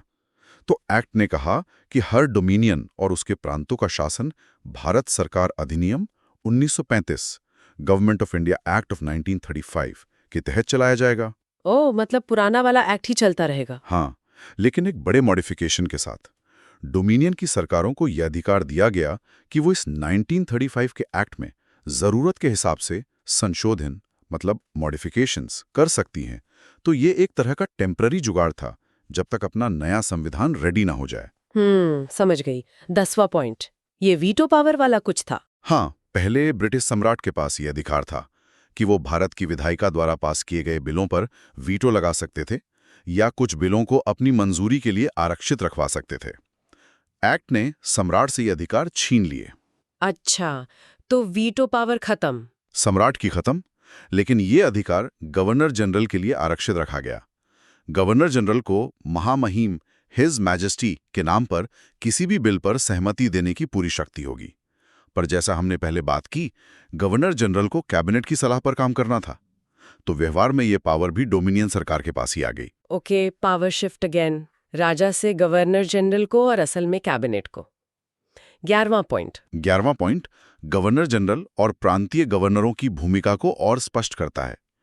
उन्हें राज्यों के संवैधानिक या नाममात्र प्रमुख, कॉन्स्टिट्यूशनल और नॉमिनल हेड्स के रूप में नामित किया गया, और ये साफ किया गया कि उन्हें हर मामले में संबंधित मंत्रिपरिषद, काउंसिल ऑफ मिनिस्टर्स की सलाह पर ही काम करना होगा। मतलब पार्लियामेंट्री सिस्टम की नींव पक्की कर दी गई, जैसे आज हमारे राष्ट्रपति और राज्यपाल करते हैं। बिल्कुल, उसी मॉडल की शुरुआत ही है। ठीक है। 12वां पॉइंट। 12वां एक सिंबॉलिक लेकिन महत्वपूर्ण पॉइंट था। इंग्लैंड के राजा के जो शाही खिताब थे, रॉयल टाइटल्स, उनमें से भारत का सम्राट, एम्परर ऑफ इंडिया का खिताब हटा दिया गया। End of an era. Symbolically अब कोई सम्राट नहीं। सही। और 13वां आखिरी मुख्य पॉइंट सिविल सेवाओं से जुड़ा था। हाँ, आईसीएस वगैरह। हाँ, भारत के राज्य सचिव द्वारा जो सिविल सेवाओं में नियुक्तियां होती थीं, अपॉइंटमेंट्स और पदों का आरक्षण होता था, रिजर्वेशन ऑफ पोस्ट्स, उसे बंद कर दिया गया। मतलब अब लंदन से सीधी भर्ती बंद। लेकिन जो पहले से नौकरी में थे, उनका क्या हुआ? जो सिविल सर्वेंट 15 अगस्त 1947 से पहले नियुक्त हो चुके थे, एक्ट ने कहो कि वो उन सभी लाभों, बेनिफिट्स का आनंद लेना जारी रखेंगे जिनके वे उस समय तक हकदार थे। उनकी सर्विस कंडीशंस और फायदे सिक्योर कर दिए गए। ये शायद इसलिए ताकि एकदम से एडमिनिस्ट्रेशन कोलैप्स न कर जाए और अनुभवी लोग बने रहें। ये भी जरूरी रहा होगा ट्रांजिशन के लिए। तो ये थे एक्ट के लगभग सारे मुख्य प्रावधान। हाँ, मोटे तौर पर यही थे।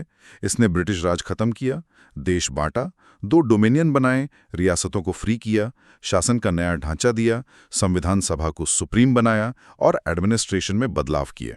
और फिर आया वो पल, 14-15 अगस्त 1947 की आधी रात। हाँ, आधी रात को ब्रिटिश शासन समाप्त हुआ और सत्ता भारत और पाकिस्तान नाम के 2 नए स्वतंत्र डोमिनियन को ट्रांसफर कर दी गई। आजादी का वो क्षण।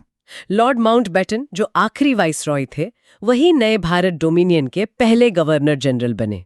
ये भी थोड़ी अजीब बात लगती है कभी कभी। हाँ, लेकिन ये ट्रांजिशन का हिस्सा था। नेहरू ने ही उन्हें बने रहने का आग्रह किया था शुरुआती दौर में मदद के लिए, और माउंटबेटन ने ही जवाहरलाल नेहरू को स्वतंत्र भारत के पहले प्रधानमंत्री के रूप में शपथ दिलाई। और जो संविधान सभा 1946 में बनी थी, वही अब भारतीय डोमिनियन की संसद बन गई, पार्लियामेंट। इसी सभा ने फिर हमारा संविधान बनाया। कमाल है, असेंबली बनी, पार्लियामेंट।